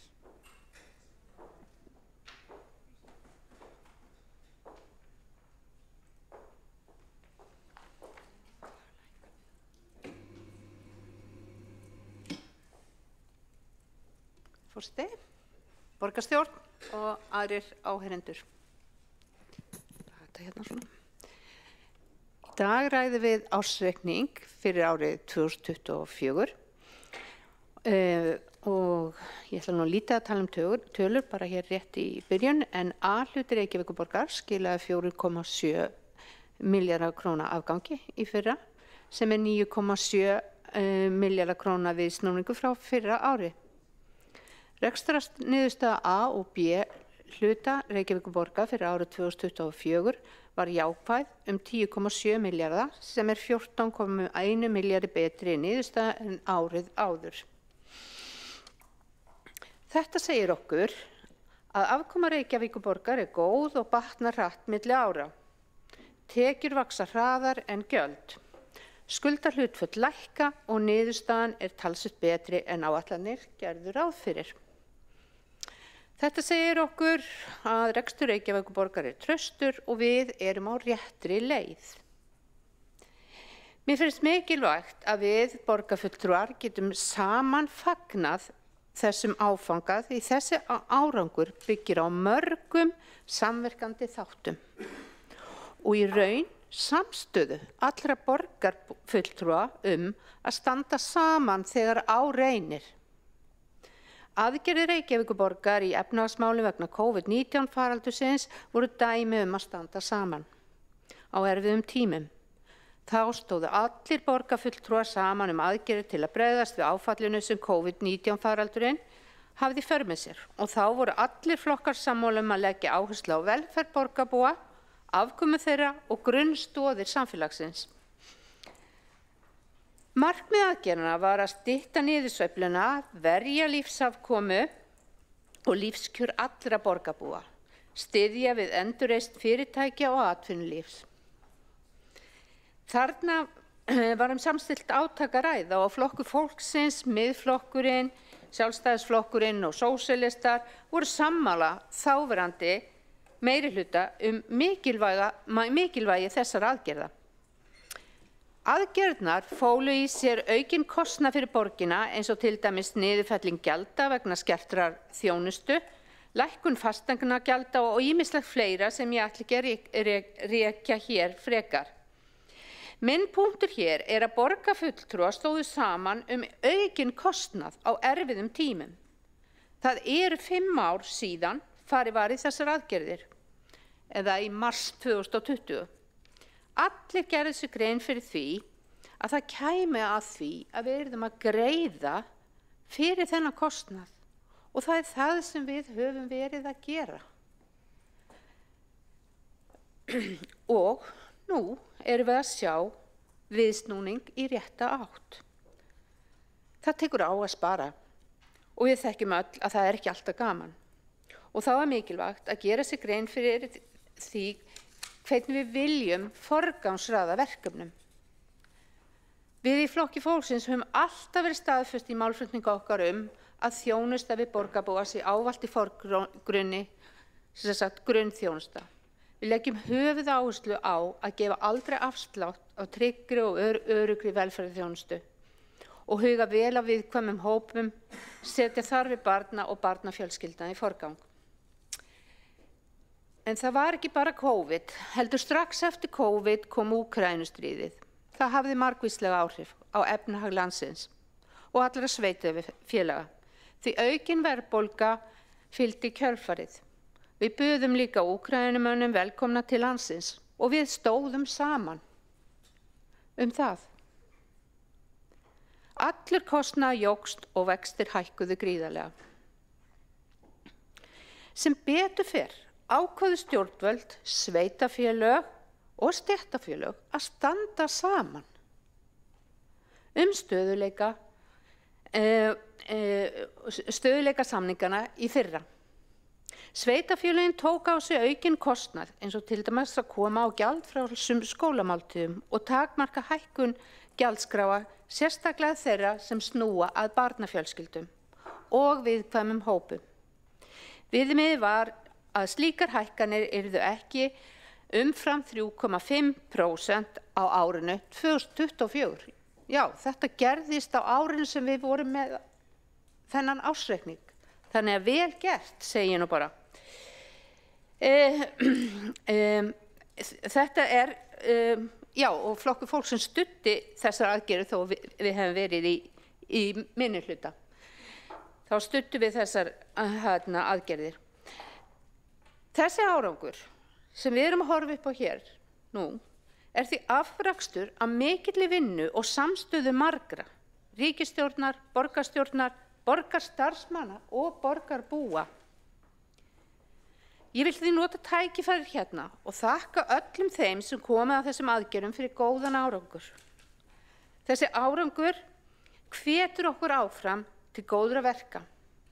Við samstarfsflokkarnir ætlum okkur að halda áfram að standa vörð reksturinn og sýna ábyrgð í verki og halda áfram þessum jákvæða viðsnúningi í rekstri. Þess vegna köllum við meðal annars eftir sparnaðartillögum frá borgarbúum í samráðsgáttina það hvernig hægt væri að nýta tíma og fjármuni borgarinnar betur. Og það verður áhugavert að skoða tillögurnar þegar það er búið að taka þær saman. Við þurfum að forgangsraða verkefnum og það er mikill einhugur hjá okkur að setja þjónustu við fólk í fyrsta sæti og standa vörð lífsgæði borgarbúa. Fjármagni verði forgangsraðið í grunnþjónustu og í borgarbúa og styðja betur við barnafjölskyldur og aðra viðkvæma hópa og vinna gegn fátækt og ójöfnuði. Sterkur rekstrargrundvöllur gerir okkur kleift að halda áfram með húsnæðisuppbyggingu til að tryggja örugg heimili fyrir fólk, leikskólauppbyggingu samhliða bættum starfsaðstæðum og efla skólaþjónustu. Viljinn til góðra verka er mikill eins og fram kemur í samstarfsyfirlýsingu okkar. Við erum stolt af Reykjavík og vonum að borgarbúar séu það líka. Áskoranirnar eru margar og ég hlakka til að takast á við þær. Að lokum vil ég óska okkur öllum til hamingju með þennan árangur.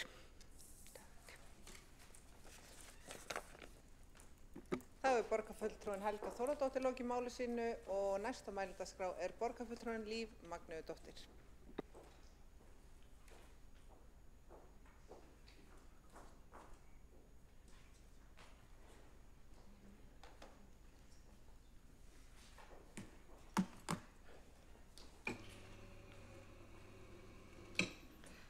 Forseti, fámenna borgarstjórn.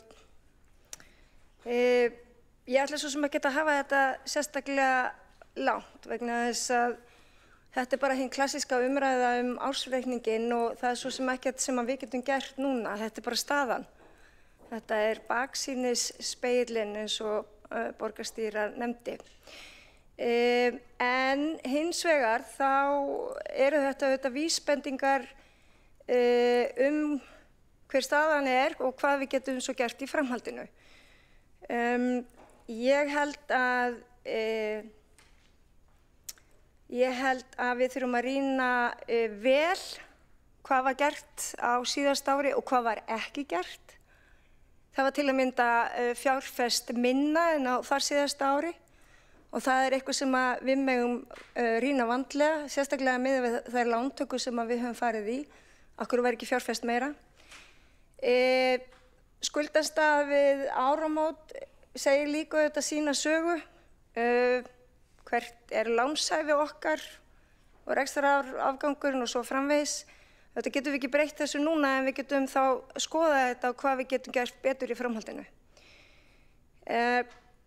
Við þurfum auðvitað að huga að veltu fé frá rekstri og ég held að þrátt fyrir mikla pólitík hér hjá samstarfsflokkunum að þá munum við ávallt standa vörð velferðarmálin og leikskólana og grunnskólana en líka menninguna. Við ætlum ekki að loka Bíóparadís fyrir einhvern einskiptiskostnað. Við ætlum auðvitað að halda áfram að gera þessa borg skemmtilega, svo eitthvað dæmi sé tekið. Og þá skiptir máli að hafa pólitíska sýn. Og þessi ársreikningur, mér finnst að hann vera dálítið svona lela. Við auðvitað skuldsetjum okkur fyrir eitthvað. Markmið stjórnmálamanna er ekki bara að greiða niður skuldir, en það er vissulega mjög mikilvægt að gera það. En við þurfum líka stundum að skuldsetja okkur til skamms tíma til þess að hrinda verkefnum í framkvæmd sem að skipta borgarbúa máli. Mér langar líka að benda á það að við höfum ekki tekið græn skuldabréf á síðasta ári og það er eitthvað sem við mættum kannski skoða í framhaldinu. Og svo held ég líka að við mættum huga því að væri meiri áhugi á skuldabréfa útboði Reykjavíkurborgar á næsta ári. Ég held líka að það sé mjög mikilvægt að nýta tækifæri núna með Flokk fólksins og Samfylkinguna hér við stjórnvöld í borginni, hér stjórnvölinn, og að ná þá því sem útistandandi í samskiptum milli ríkis og sveitarfélaga. Það held ég að skipti gríðarlega miklu máli, að borðið sé hreinsað, að sveitarfélögin að Reykjavíkurborg sé ekki taka á sig verkefni sem að sannarlega lögum samkvæmt ríkið á að gera. Þetta held ég að sé verkefni framundan. Ég ætla svo sem ekki að hafa fleiri orð en það. Borgarstýra á einnig eftir að klára sína yfirferð á ársreikningnum, en ég held að þetta sé alltaf samvinnuverkefni og það er alltaf borgarstjórn sem að ber að lokum fulla ábyrgð á því hvernig útkoman er. Og það hefur líka sýnt sig að því að hérna hefur það verið rætt að við tókum höndum saman í COVID alveg þvert á flokka og gerðum einhverja stefnu til langs tíma sem að skila sér. Og það er eitthvað sem við mögum líka skoða í framhaldinu, að við séum með einhverja áætlun og við séum að halda okkur við hana. Það eru utanaðkomandi áhrif sem að við getum ekkert endilega stýrt, en þá þarf líka reksturinn og fjárhagurinn að vera góður svo við getum tekist á við vonda tíma. Þannig að við séum viðbúin áföllum. Og það er ársreikningurinn sem að ég vona að við skilum á okkur næst. Annars hlakka ég bara til að fara í fjárhagsáætlanagerðina með ykkur og að þar verði mjög skýrar félagslegar áherslur og pólitískar línur sem að dragi bátinn áfram. Þá er borgarfulltrúin Líf Magnúsdóttir lokið máli sínu og einn hefur óskað eftir að veita andsvar og það er borgarfulltrúin Einar Þorsteinsson. Forseti, mér langaði að spyrja borgarfulltrúa Líf Magnúsdóttur út í orð hennar lántökur á síðasta ári og fjárfestingarverkefnin sem við fórum í. Mér langaði bara að fá aðeins skýrar fram frá borgarfulltrúanum, hefði Líf Magnúsdóttir borgarfulltrúi vilja taka meiri lán og ráðast í meiri fjárfestingar en við gerðum á síðasta ári. Í ljósi þess að það voru markaðir erfiðir, álagið á skuldabréfin okkar voru há, vextir voru háir og það var ástæðan fyrir því að við vorum ekki að sækja mikla meiri lántökur en í brýnustu verkefnin. Hefði borgarfulltrúin viljað fjármagna borgina á þessum slæmu kjörum til þess að geta fjárfest meira? Þá er borgarfulltrúin Einar Þorsteinsson lokið við að veita andsvar og svara þá andsvari borgarfulltrúin Líf Magnúsdóttir. Forseti, það var auðvitað þannig að lánin voru ekki að fullu nýtt fyrir allar þær fjárfestingar sem að fyrirhuga var að fara í. Þannig að áætlun í þeim efnum stóðst ekki. Þannig að það hefði alveg mátt fjárfesta meira, þannig að svaraði já.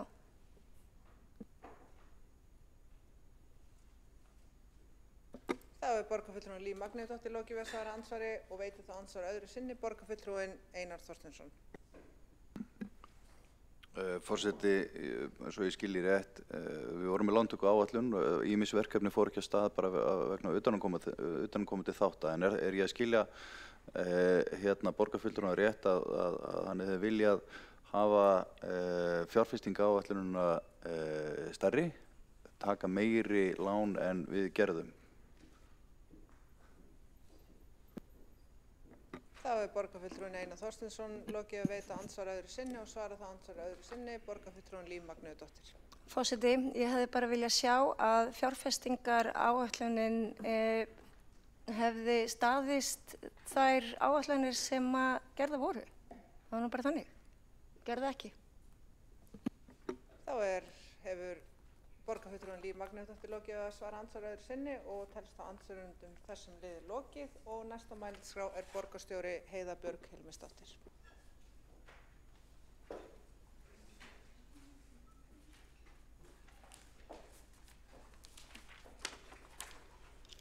Já, forseti, ágætu borgarfulltrúar.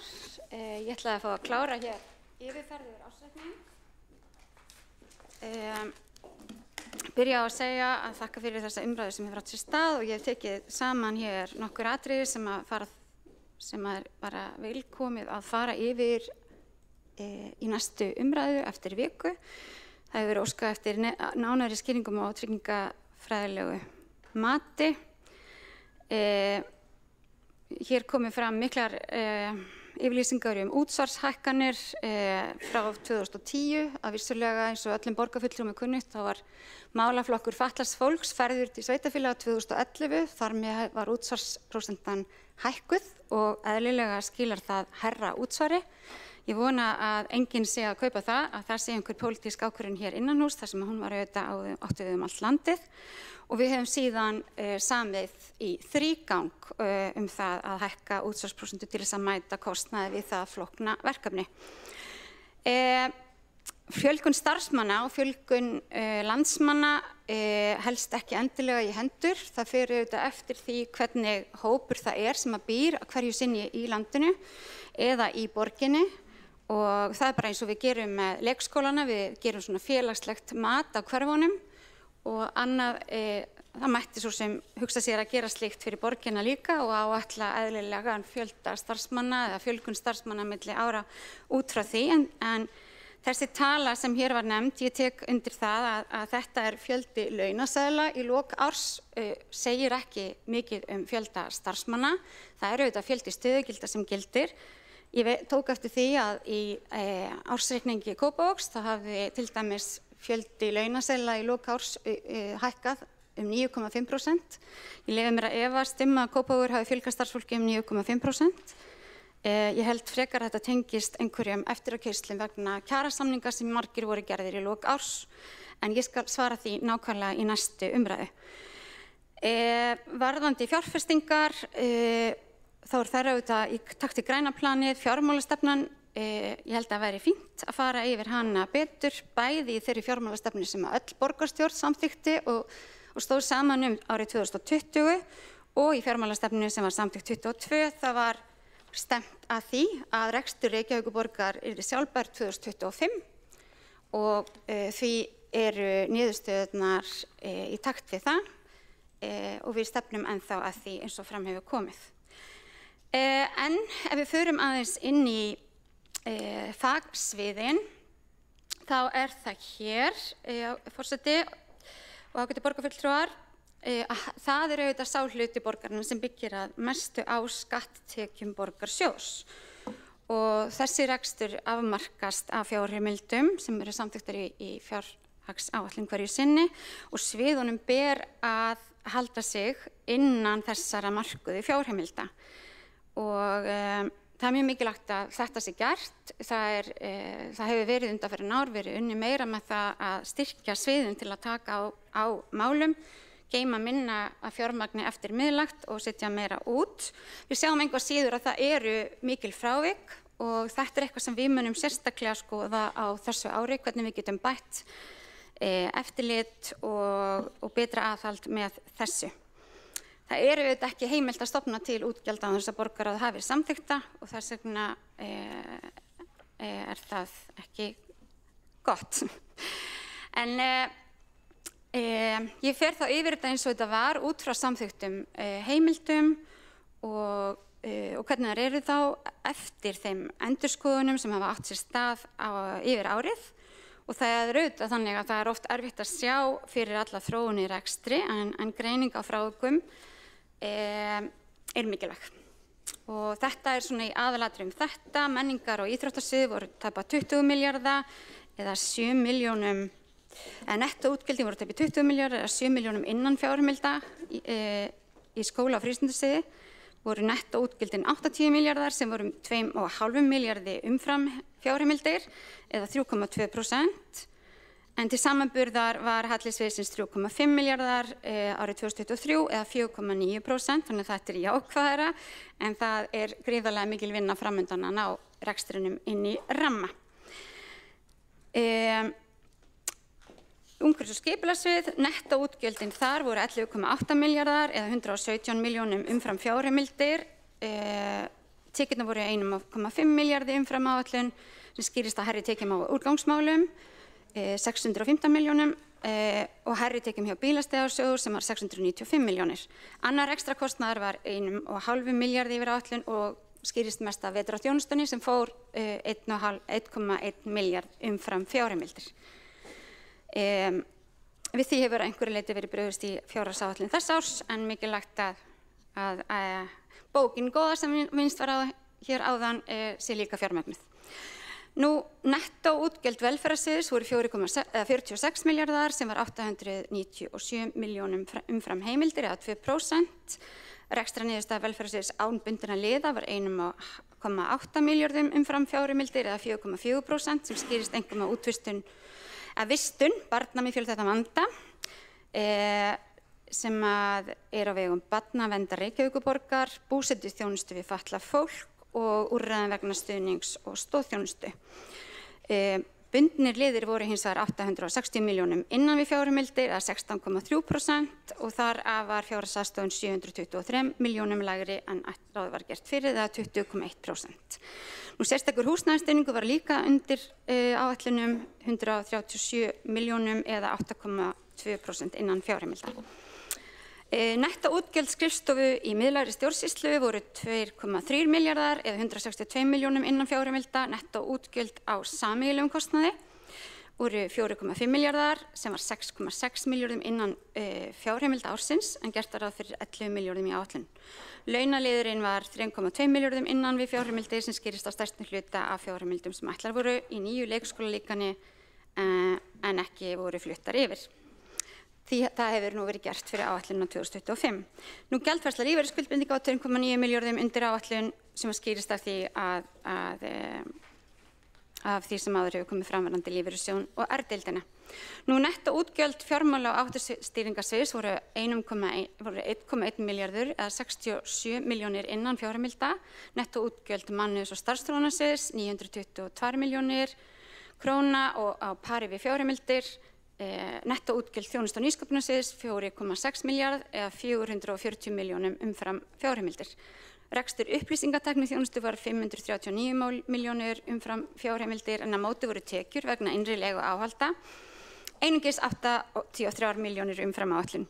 Ófyrirséður kostnaður við að setja upp tölvuinnviði á nýjum stað hjá fagsviðum svo sem vegna myglu var 112 milljónir og féll á þjónustu- og nýsköpunarsvið.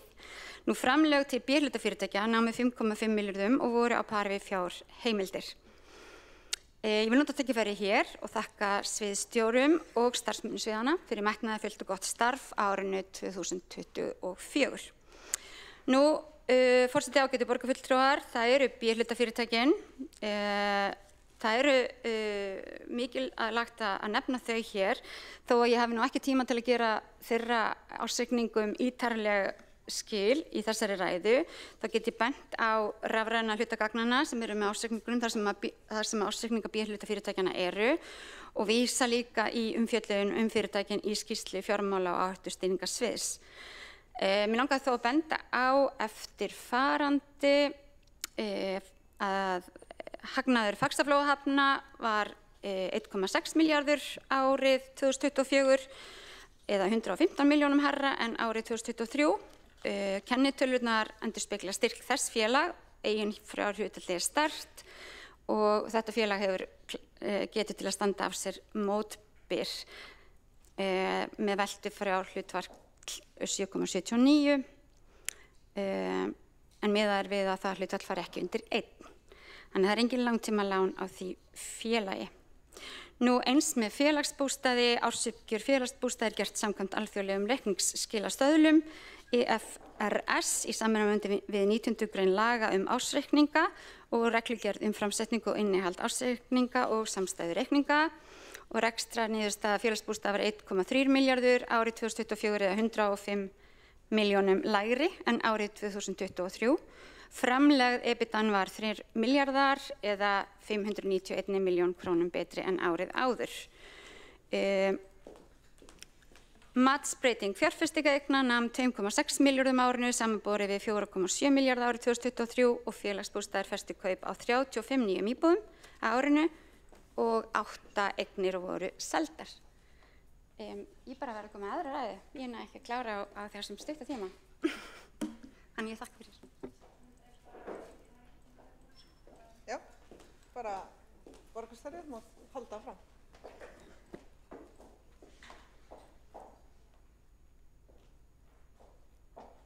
Já, forseti ágæta borgarstjórn. Þá er það Orkuveita Reykjavíkur.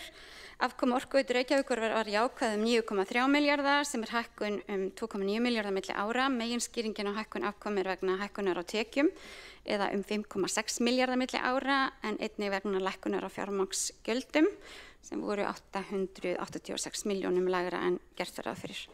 Og rekstrar afkoman eða EBITDAn hækkar 3,4 milljarða eða 9,4% milli ára. Þetta skýrist einna helst af auknum tekjum að heitu vatni og rafmagni eins og áður hefur komið á samt tekjum að vegna innkomu burðanets sínar í rekstur ljósleiðarans. Þetta mun hafa hefur áhrif til hækkunar með samanburð á tímabil. Nú rekstrargjöld án afskrifta hækka 2,3 milljarða milli ára eða 8,8%, orkukaup og flutningur lækka 73 milljónir og laun og launatengd gjöld hækkuðu 925 milljónir og skýrist meðal annars að fjölgun starfsmanna, kjarasamningshækkunum, innvistun, auknum umsvifum og uppbyggingar í starfsemi í Carfix. Annar rekstrakostnaður hækkaði 1,4 milljarða sem skýrist að mestu af innkomu burðanets sínar í rekstur ljósleiðarans, uppbyggingu á starfsemi Carfix, viðhaldskostnaði mannvirkja sem og verðlagstengdum hækkunum. Fjármunatekjur og fjármagnsgjöld voru neikvæð upp á 12,2 milljarða sem er 886 milljónum lægra en árið áður en þetta er fjallað ítarlega í skýrslum fyrirtækis og skýrslu fjármála og áhættustýringarsviðs.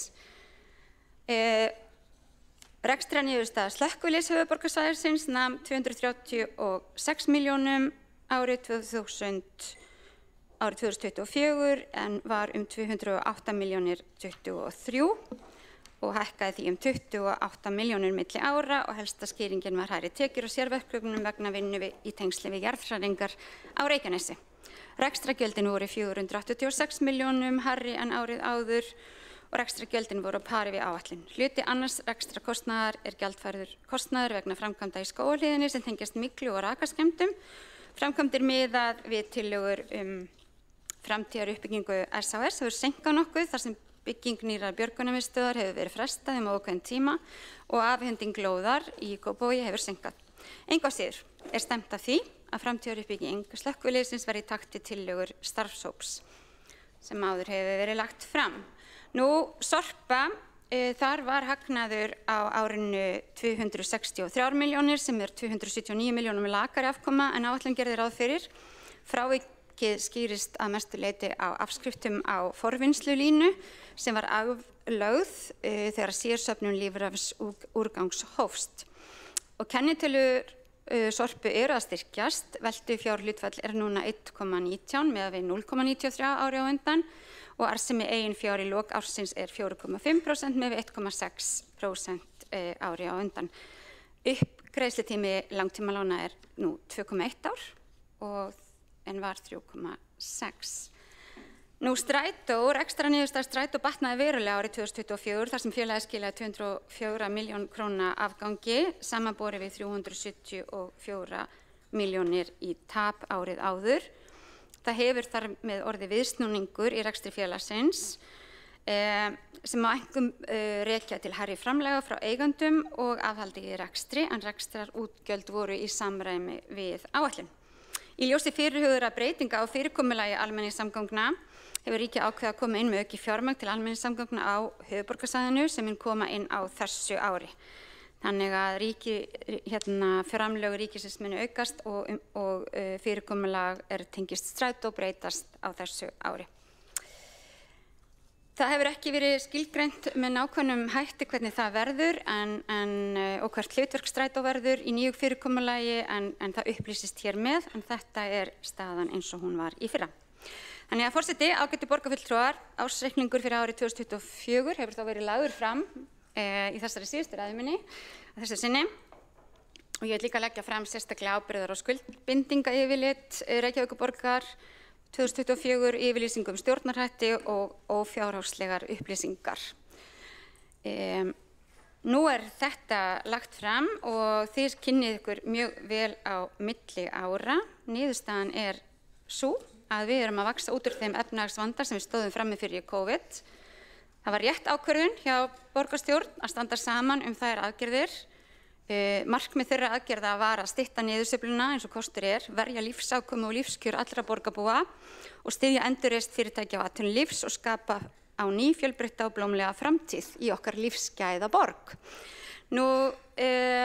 Við samþykktum í kjölfar þessa fjármálastefnu, græna planið sem sóknaráætlun Reykjavíkurborgar til ársins 2030 og við endurskoðuðum síðan fjármálastefnuna 2022. Við sáum reyndar ekki fyrir Úkraínustríðið eða það hái verðbólgu sem skall á í kjölfarið og þess vegna voru nokkrar breytingar árið 2022. Við gerðum þó í báðum þessum fjármálastefnum sem voru samþykktar ráð fyrir því að rekstrarniðurstaða yrði jákvæð frá og með árinu 2025.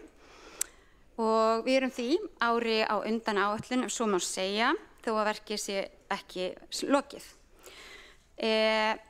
Ég held að við getum þakkað þessa jákvæðu niðurstöðu fyrst og fremst þeim samtakamætti sem náðust á launamarkaði, verkalýðshreyfingunni og aðilum vinnumarkaðarins sem komur saman og þar tel ég með opinbera vinnuveitendur og okkur sjálf sem að tókum saman það að fara í aðgerðir til þess að lækka verðbólgu og vexti. Gríðarlega mikilvægt, það var líka mikilvægt fyrir okkur að semja málaflokk fatlaðs fólks. Við höfum náð núna 12 milljörðum inn í málaflokkinn til sveitarstjórnarstigsins til þess að standa betur straum af kostnaði við þessa mikilvægu þjónustu. Þetta því og það var einnig í samræmi við fjármálastefnuna þar sem að það var liður í henni. Og við höfum ekki hætt þar, áður en að ég lauk störfum sem formaður sambandsins, þá vorum við búin að gera samning börn með fjölþættan vanda sem að sá samningur kemur á þessu ári. Það var komið vel á veg að semja fólk sem þarf öryggisvistun, kostnaðar sem hefur fallið á sveitarfélögin og einnig hefur verið samið uppbyggingu hjúkrunarheimila sem að mikilvægt. Þannig að við fögnum þessari niðurstöðu. Því að borgin traust og reksturinn traustur. Við þurfum að fjármagna grunnþjónustu, við þurfum að fjármagna fjárfestingar, við þurfum að halda áfram að byggja upp frábæra borg. Ég held að það gæti verið snjallt hjá samstarfsflokkunum að fara yfir þessa fjárfestingastefnu og fjármálastefnu og skoða hvort að tilefni til þess að breyta henni. Það hefur verið gert tvisvar með 2 ára millibili. Við höfum þá í hyggju að standa við þau markmið sem við höfum sett okkur, fyrst allir flokkar í borgarstjórn, síðan eitthvað aðeins færri, því að ég held að skipti gríðarlega miklu máli, ég held að allir séu sammála það að við viljum vera sjálfbær, við viljum vera sjálfbær borg á sem flestan hátt og sérstaklega hvað varðar fjármálin og það munum við verða ef að við setjum okkur fram áætlanir, ef að við höldum okkur við áætlanir og látum ekki slá okkur út af laginu þó að það komi einstaka slæmfrétt einn og einn dag. Mér langaði að fá að hrósa starfsfólki borgarinnar fyrir og stjórnendum borgarfyrirtækjanna fyrir bara góða frammistöðu og fyrir það að standa sig þetta vel því að vissulega við vorum sérstaklega í kjölfar 20 þá kom inn 1% hagræðing ár eftir ár.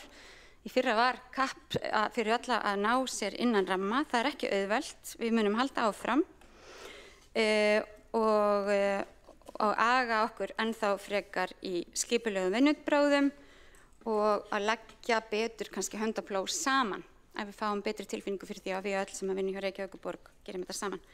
Þannig að ég vona að borgarfulltrúar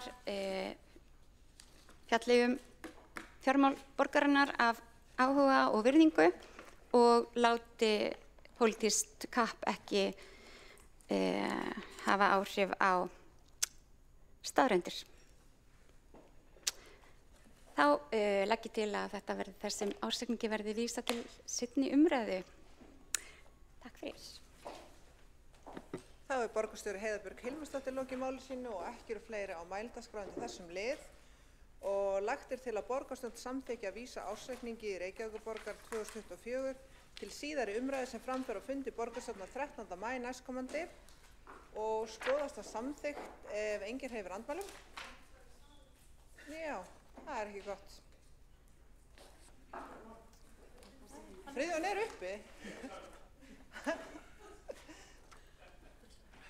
Það er í lagi, hann má vera uppi. Helga segir það, þá er það þannig.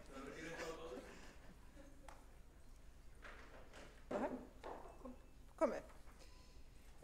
Óskaður hefur verið eftir að kosning varamanns í mannréttindaráði verið tekin á dagskrá með afbrigðum. Lagt til að Tinna Helgadóttir taki sæti sem varamaður í mannréttindaráði í stað Oktavíu Guðrúnar Jóns sem hefur tekið sæti sem aðalmaður í ráðinu. Skoðast það samþykkt ef enginn hreyfir andmælum. Þá erum við komin í dagskrárlið 2, kosning í stafrænt ráð. Lagt til að Ásta Þórdís Skjaldal Guðjónsdóttir taki sæti í stafrænu ráði í stað Andreu Helgadóttur og jafnframt lagt til að Andrea Helgadóttir taki sæti sem varamaður í ráðinu í stað Ástu Þórdísar. Og telst það samþykkt ef enginn hreyfir andmælum. Og þá erum við komin í dagskrárlið 3. Lagt til að Andrea Helgadóttir taki sæti í umhverfis- og skipulagsráði í stað Ástu Þórdísar Skjaldal Guðjónsdóttir. Jafnframt lagt til að Ásta Þórdís Skjaldal taki sæti sem varamaður í ráðinu í stað Andreu. Og telst það samþykkt ef enginn hreyfir andmælum.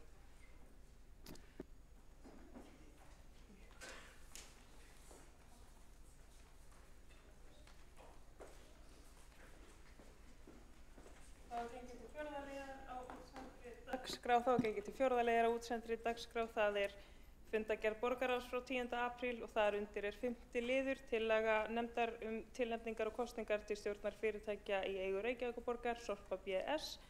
Þar undir er einnig fundargerð borgarráðs frá 11. apríl, fundargerð borgarráðs frá 2. maí og þar undir þarf að samþykkja sérstaklega annan lið tillaga nefndar tilnefningar og kosningar til stjórnar fyrirtækja í eigu Reykjavíkurborgar, Orkuveita Reykjavíkur. Og þá er orðið laust. Þá hefur enginn óskað eftir því að taka til máls og telst á 5. liður til að nefndar tilnefningar og kosningar til stjórnar fyrirtækja í eigu Reykjavíkurborgar samþykktur ef enginn hreyfir andmælum. Þá telst það samþykkt. Þá er það annar liður til að nefndar tilnefningar og kosningar til stjórnar fyrirtækja í eigu Reykjavíkurborgar, Orkuveita Reykjavíkur og telst það samþykkt ef enginn hreyfir andmælum. Sýnist vanta einhvern í...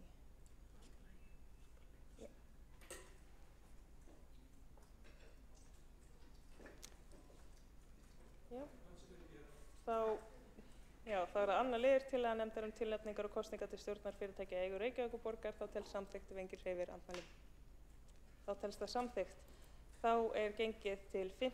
liðar á útsendri dagskrá. Þar undir er fundargerð forsætisnefndar frá 2. maí, fundargerð mannréttindaráðs frá 3. apríl, fundargerð mannréttindaráðs frá 10. apríl, fundargerð menningar- og íþróttaráðs frá 11. apríl, fundargerð skóla- og frístundaráðs frá 7. apríl, fundargerð stafræns ráðs frá 9. apríl, fundargerð umhverfis- og skipulagsráðs frá 9. apríl og fundargerð velferðarráðs frá 9. apríl.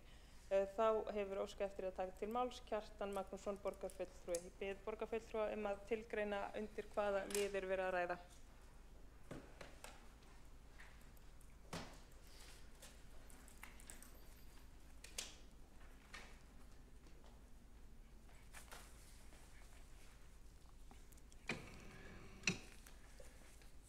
Forseti, góðir borgarfulltrúar. Ég kom með hljóðs undir fundargerð menningar og íþróttaráðs frá 11. apríl, 7. lið. Og undir 7. lið á þeim fundi þá var lögð fram tillaga fulltrúa Sjálfstæðisflokksins lagningu gervigrasvallar á svæði ÍR við Skógarsel. Breytingartillaga reyndar frá tillögu sem hafi verið flutt í ráðinu í mars. En tillagan á þá leið að það að við lagningu nýs gervigras á gervigrasvöll ÍR við Skógarsel sem fyrirhugað að verði endurnýjaður í sumar, þá verði ráðist í frekari framkvæmdir svo tryggt sé að ÍR geti leikið heimalíki sína á eigin félagssvæði. Til þess þarf að stækka öryggissvæði vallarins og koma fyrir vökunarbúnaði sem myndi bæta endingu hans og draga úr slysahættu. Augljóst hagræði að því að ráðast í áðurnefndar framkvæmdir á yfirstandandi ári leið og skipt gervigras á vellinum í stað þess að fresta þeim sem hefði í för með sér aukinn kostnað síðar. Og það óhætt að segja að þessari tillögu hafi verið vel tekið af fulltrúum meirihlutans og ekki síst Skúla Þór Helgasyni formanni. Þetta snýst það að reyna að gera eins meira heldur en fyrirhugað var að endurnýja gervigras. Það skiptir félag eins og hverfisíþróttafélag eins og ÍR miklu máli að geta fullnægt kröfum KSÍ leiki og geta spilað heimaleikina í sínu hverfi. Og tillögunni var vísað til stýrihóps uppfærslu forgangsröðunar og uppbyggingu íþróttamannvirkja í Reykjavík og það eru góðir vonar til þess að það verði hægt að stækka aðeins þessa framkvæmd sem á að ráðast í sumar, endurnýjunina, sem myndi þá laga völlin þannig að það er tryggt að það sé hægt að ÍR geti leikið heimalíki sína á sínu félagssvæði. En eins og við vitum þá er hver leikur hjá hverfisíþróttafélagi í rauninni hverfishátíð. Nú ég kveð mér einnig hljóðs undir fundargerð umhverfis- og skipulagsráðs frá 9. apríl. Þar undir 21. lið lögð fram tillaga Sjálfstæðisflokksins enn og aftur frágang í Úlfarsárdal í Brunnahverfi og þar einkum lagt til að það verið ráðist í framkvæmdir við göng- og hjólastíg sem liggur frá íþróttahúsi fram upp að Urðarbrunni 100 og hann fullgerður og upplýstur árinu 2025. Þarna er hverfi, gróið hverfi sem hefur verið búið í meira en 15 ár og það er alveg ótrúlegt að svona einföld framkvæmd og frekar ódýr eins og umræddur göngustígur þeirri framkvæmd skuli ekki vera lokið. Þetta er fjölfarin göngulið barna og ungmenna og það er mjög óþægilegt að ganga stíginn og hann er beinlínis hættulegur á köflum. Nú ég kom mér einnig hljóðs undir öðrum lið sem friðlýsing Grafarvogs. Þar lögðum við Sjálfstæðismenn fram breytingartillögu það að það eigi að færa út mörk þess verndarsvæðis sem fyrirhugað er friðlýsing Grafarvogi í samræmi við tillögu umhverfis-, orku- og loftslagsráðuneytisins frá 2023. Þannig að verndarsvæðið verði stækkað, fylgi göngustíg í norðanverðum Grafarvogi en tegi sig jafnframt inn á skógræktarsvæði við Funaborg. Og þessi stækkun friðunarsvæðisins, hún í fullri í samræmi við vilja langflestra Grafarvogsbúa, en þessi breytingartillaga Sjálfstæðisflokksins var felld með 4 atkvæðum Samfylkingar, Pírata, Sósíalistaflokksins og Flokks fólksins gegn 2 atkvæðum Sjálfstæðisflokksins. Og það sem vætti sérstaklega athygli að Flokkur fólksins hefur stutt þessi friðun áfram á fyrri stigum en er núna komin í meirihluta og gat þá ekki stutt tillögu sem hann studdi fyrir nokkrum mánuðum ásamt okkur Sjálfstæðismönnum. Nú einnig þá undir 11. lið var fjallað Norður-Mjódd og þar standa til breytingar og við Sjálfstæðismenn við ítrekum það afstöðu okkar að mikilvægt sé að uppbygging í Norður-Mjódd sé í góðum tengslum við núverandi hverfi og hugmyndafræði skipulags í Neðra Breiðholti. Þarna er nefnilega fyrirætlanir miklu uppbyggingu. Við teljum að brýnt sé að varðveita sérkenni hverfisins í stað þess að byggja hárekstarbyggð í Mjódd sem yrði í algerri andstöðu við skipulag hverfisins. við skipulag þarf því að gæta þess að hin nýja byggð valdi sem minnstu skuggaverpi í Bakka og Stekkjarhverfi. Kjartan Magnússon, borgarfulltrúi, hefur lokið máli sínu. Einn borgarfulltrúi hefur óskað eftir að veita andsvars. Borgarfulltrúi Skúli Helgason. Forseti, ágæta borgarstjórn. Ég veiti hér andsvar eða kannski frekar nánari upplýsingar varðandi eitt atriði sem kom fram í máli Kjartans Magnússonar borgarfulltrúa og tengist tillögu sjálfstæðismanna lagningu gervigrasvallar á svæði ÍR við Skógarsel. Allt rétt sem kom fram í máli borgarfulltrúans að þetta verkefni sem er á döfinni núna í sumar, að fara í þessa framkvæmdir að endurnýja gervigras á þessum gervigrasvelli félagsins á svæðinu og hefur útboð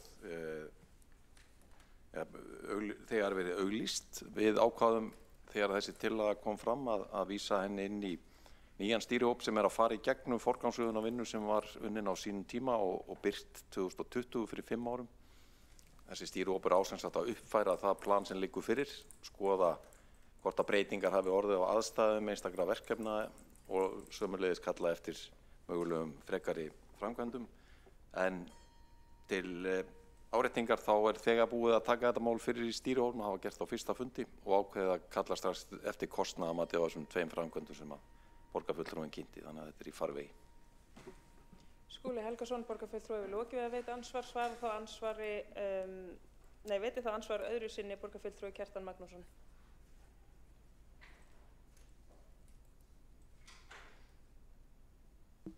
Já, ég held að ég sé að svara þessu ansvari í fyrsta sinni. En ég vil bara þakka Skúla Þór Helgasyni, borgarfulltrúa, fyrir þessar viðbótar upplýsingar.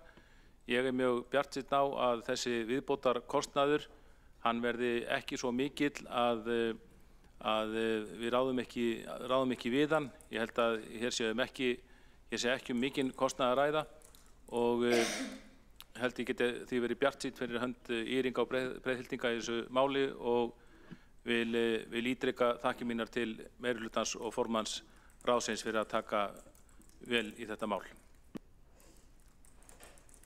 Kjartan Magnússon, borgarfulltrúi, hefur lokið við að svara ansvari.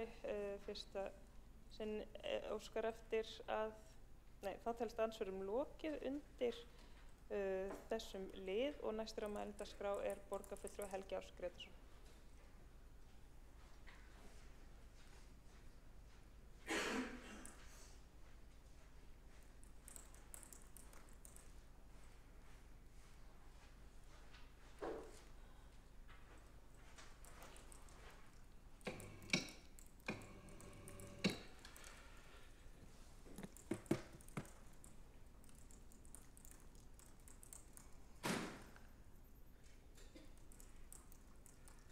Forseti, ágæta borgarstjórn.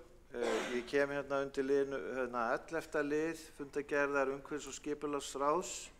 Það varðar tillögu sem var kynnt deiliskipulag í Norður-Mjót við Stekkjarbakka 4-6 og svo Álfabakka 7.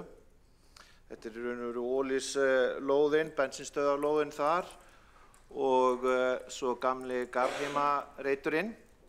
Og ég vildi bara vekja athygli borgarstjórnar á því að þar lagt til að það verði íbúðir samtals 448 til 550 fyrir eftir útfærslu og byggingar sem eru margar hverjar 7 hæða og ég held að það sé ágreiningslaust að það sé æskilegt að þarna eigi sér stað uppbygging.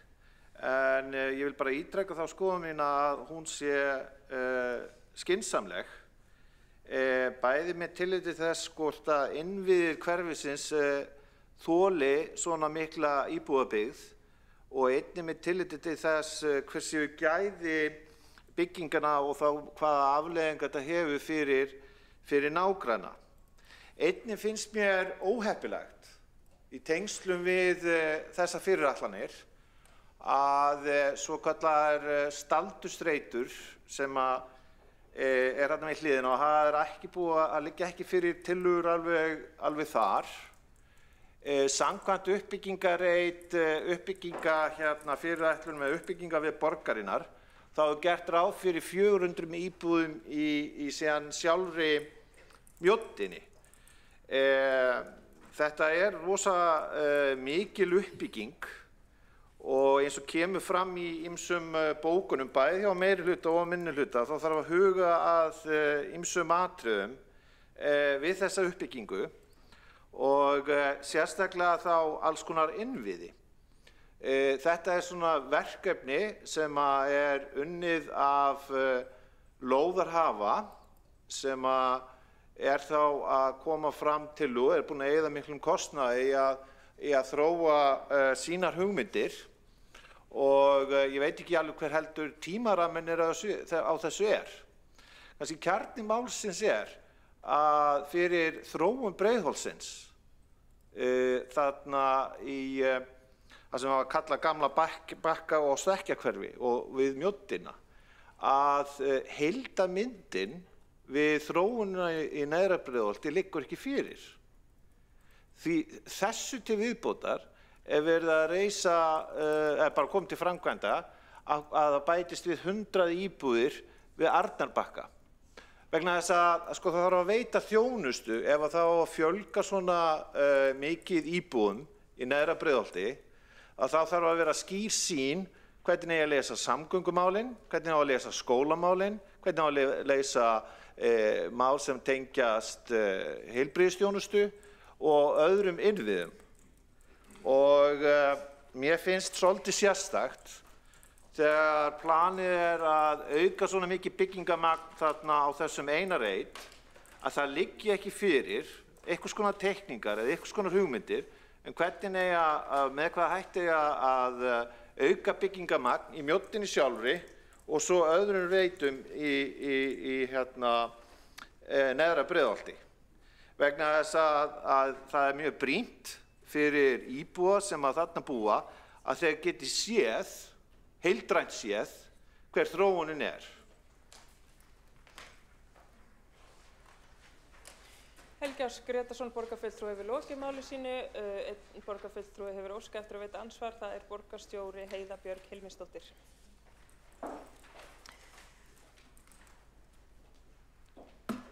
Já, forseti, ágæta borgarstjórn, bara þakka málshefjanda Helga Áss Grétarssoni fyrir að koma inn með þetta. Þetta er kynning sem framfór í ráðinu á hugmyndum mögulegs uppbyggingar aðila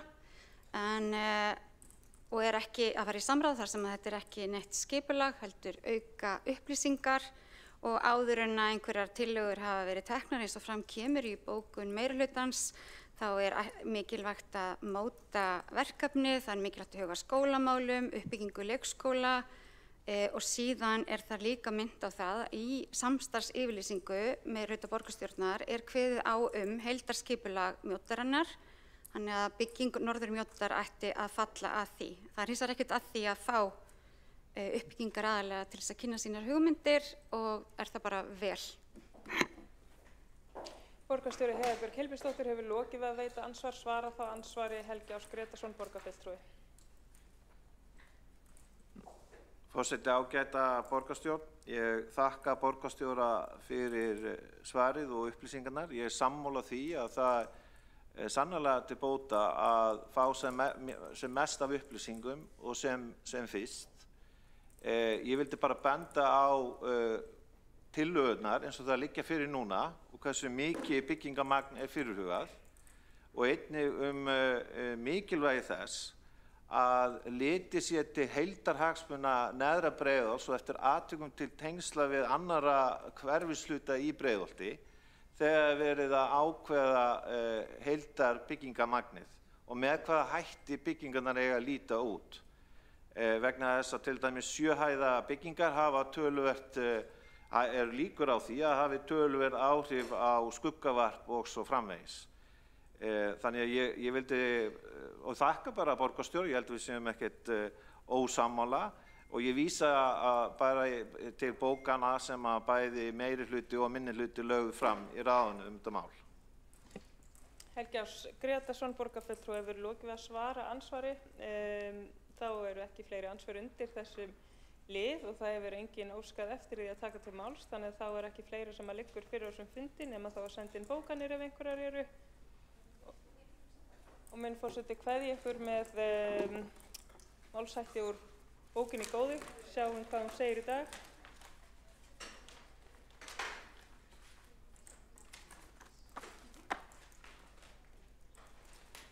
Það laðir meðan ég lifi. Takk fyrir fundinn. Fundi slitið 14:43.